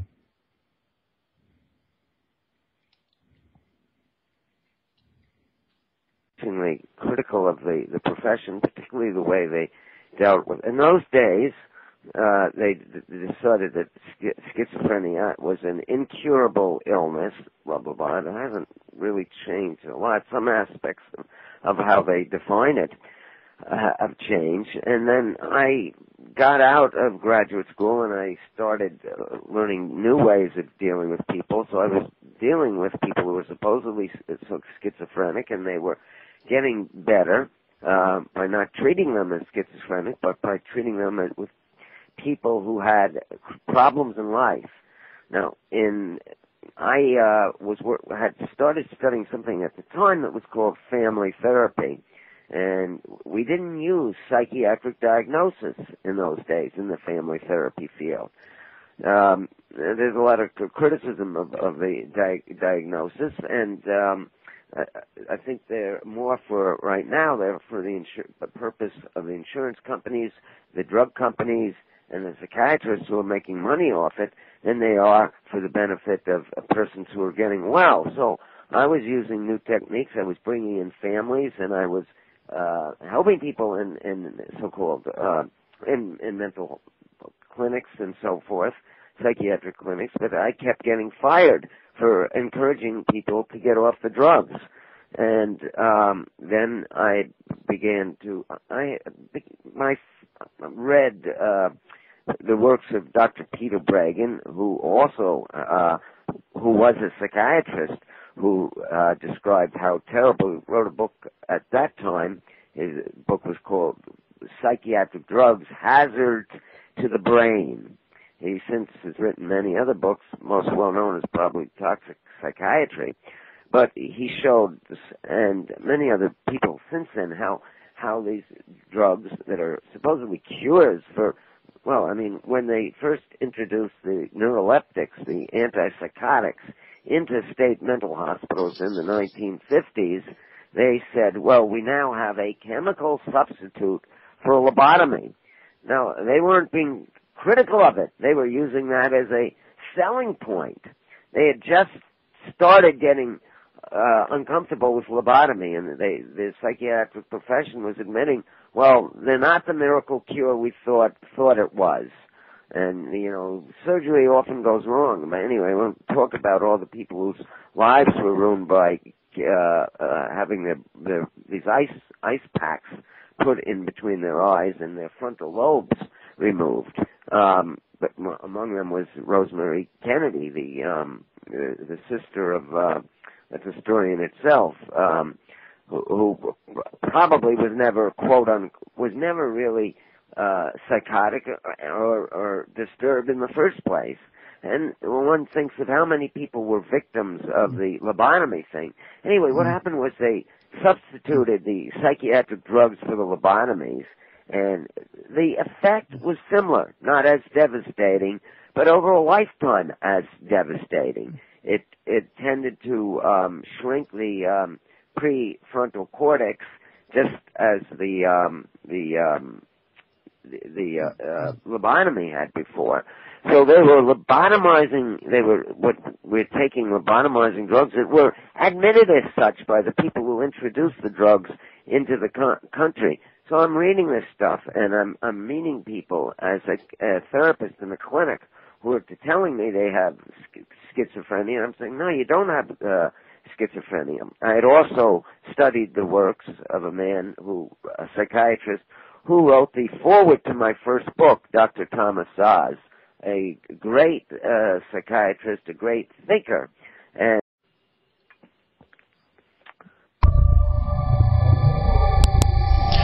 welcome to Paranormal Palace Radio, where truth equals reality, and truth is often stranger than fiction. Hello, everyone. Welcome to Paranormal Palace Radio. This is your host, Royce the Redneck Radio Man. And joining me today is Dr. Seth Farber, and he's the author of The Spiritual Gift of Madness. And in this book, he's going to talk a lot about, well, if you get it and read it, about the fact that he believes from his experience in the profession that a lot of people that are diagnosed with, say, bipolar or schizophrenia are really not people that have these are not really, I guess you could say, disorders, and he can correct me if I'm wrong, but this is rather more along the lines of people that are having a spiritual awakening And rather than medications, what they really need is help, handling their spiritual awakening at any rate. And this is something that I myself have read about on different websites, that shamans and other prophets and stuff like that have had similar experiences. And one of the things I don't know, I'm going to try to ask him in a minute, is are there other disorders that he would put under the same category?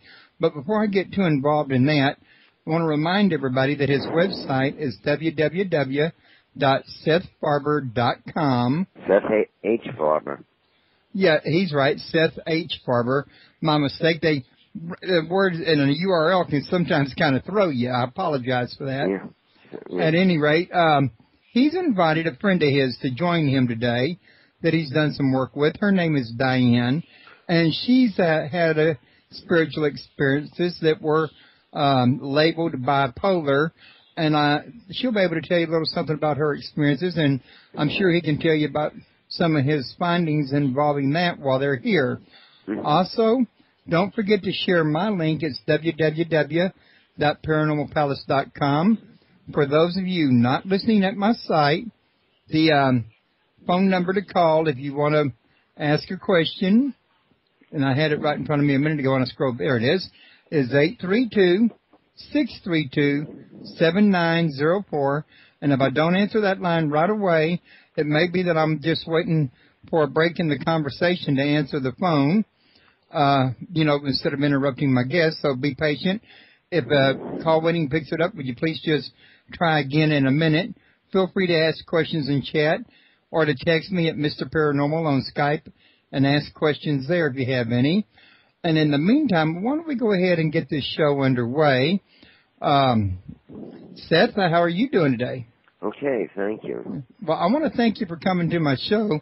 This is a topic that, I haven't got to read your book yet, as we discussed earlier. However, it holds a special place for me because I have a son that was diagnosed as bipolar, and my wife has been going through what she says is clinical depression, and I don't know if there's a connection in that or not. In fact, my wife just now joined us.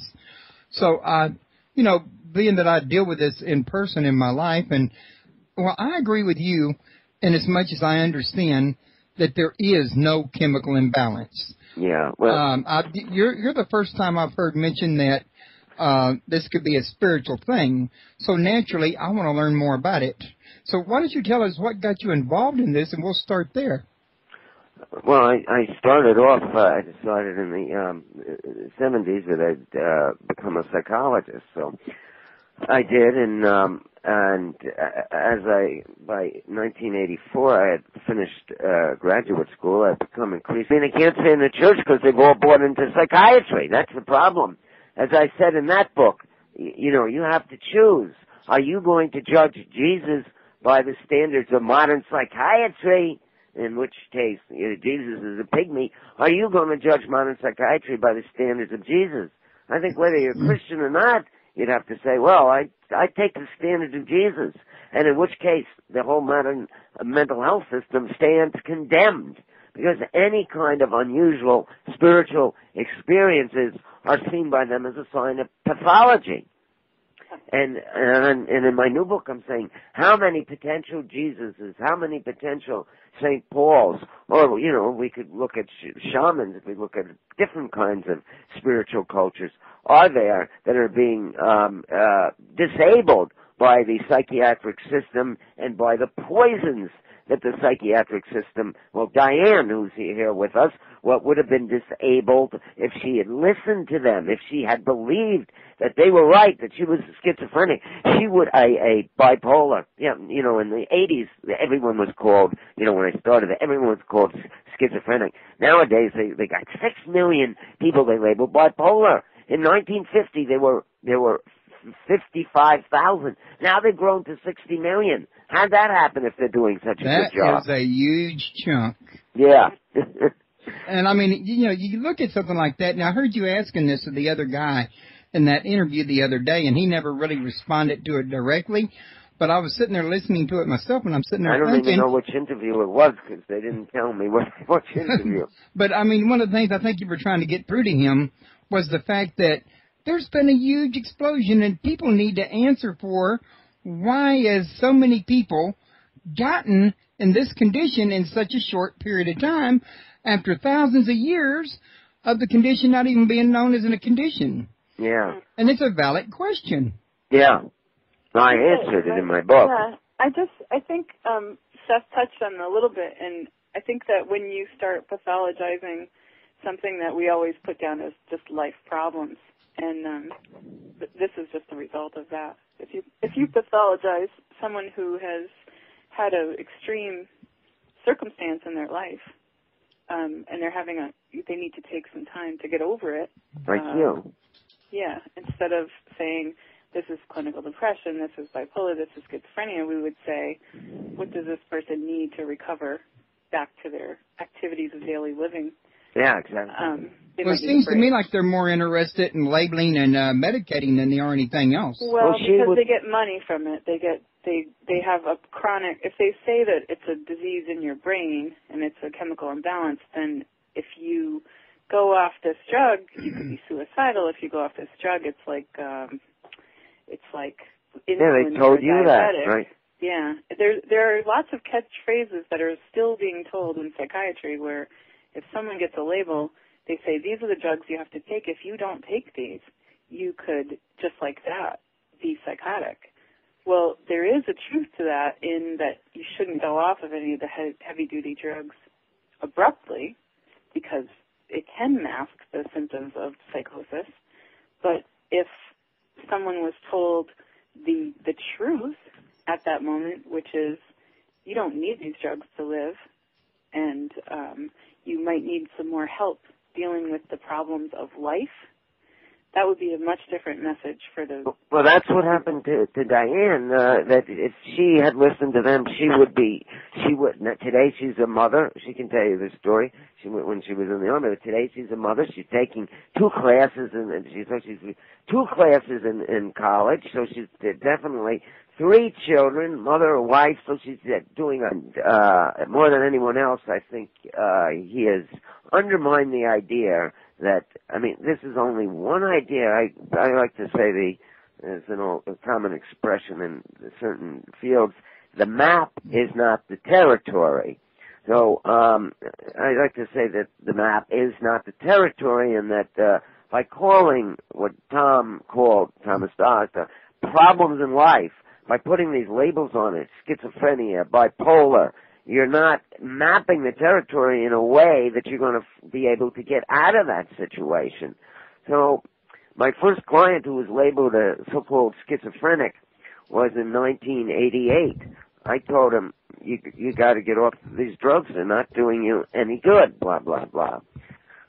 I got fired from the clinic, and this guy was so encouraged to hear from me, the authority in the field. And, I had read books by Thomas Dawes and others, so I was applying the ideas people like Jay Haley, who was a family therapist who worked with schizophrenics, got them off of drugs, got them back into functioning, got them off of the psychiatric drugs. And, do you want to say something? Because I could go on and on. Well, actually, though, that was really pretty interesting because, I know that when I listened to your interview over there at that video on the Intertradition site, that one of the things that you did mention was these disorders and that, but you was also saying that during the schizophrenia thing, one of the symptoms was that people would they would hear God's voice or the voice of angels, or they would think that there was a conspiracy, or, is this what schizophrenia is, or the symptoms of schizophrenia? Certainly one of the most common so-called, if you look in the DSM, the thing they always, I like to say, a common symptom is auditory hallucinations almost all the time. What they call auditory hallucination. Now, in my latest paper, I like to give the example. You can look at this in various ways. One way I look at it is I look at all the people in history who, before they had psychiatry, had hallucinations or delusions. And the other way is to look at the people, like my first client who was supposedly a schizophrenic. He had a voice, and we'll call him Tom. I didn't get permission to use his name, so I'll call him Tom. And the voice was, saying some pretty intelligent things. Now, the voices don't always. Sometimes they just say to the person, you're a piece of garbage over and over. But in his case, look, I said, Tom, I think you, there's really not a problem. Now, this was a revolutionary thing for me to say to him, and ended up me getting fired eventually. But because I said this to him, he is now a healthy, well-adjusted, then he was 20 years old. Now he's about, this was in 1989, so now he's about, he was 25 then, he's about 5 years old now. He is a healthy, and the reason I know this is he called me 10 years later, and we're in touch now. But at the time, the mother was threatening to sue me, and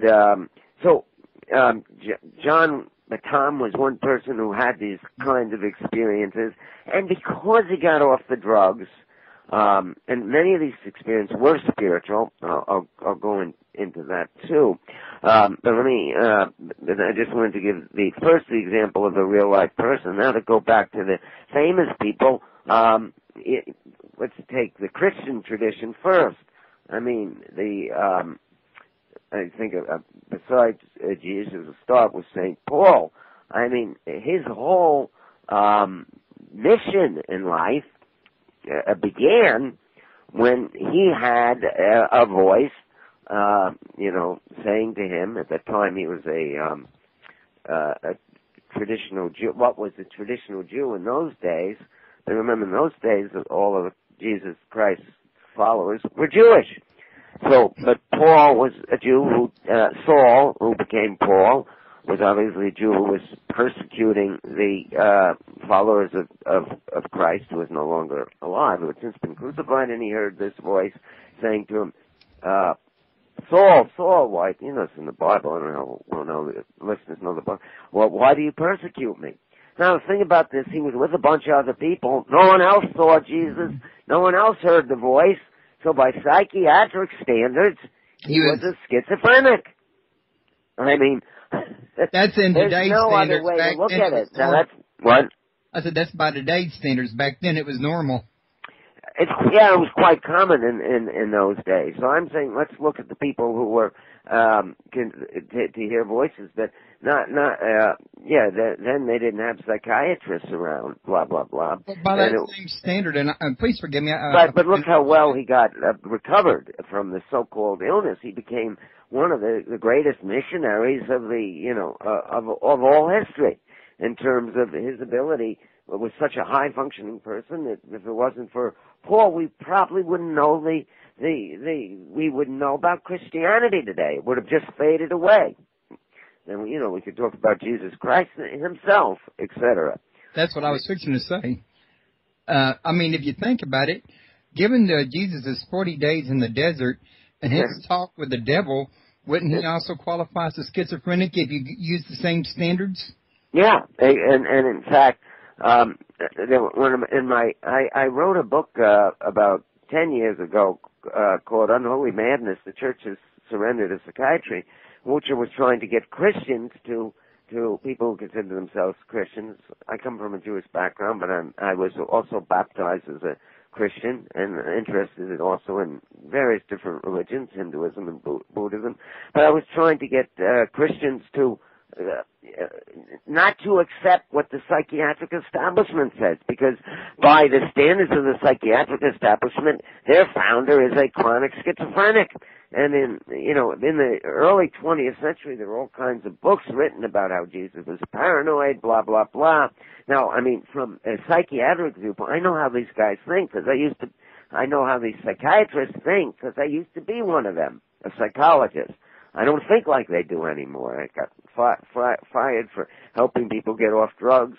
I'm not alone. There are other people in the field, but so who had my idea, that they would have said, well, he's this guy, Jesus, is a paranoid guy. He's having delusions that he thinks he's the Messiah. How crazy is that?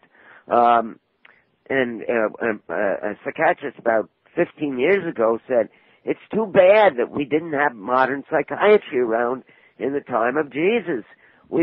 Jesus wouldn't have been able to have been cured and go back to his trade as a carpenter.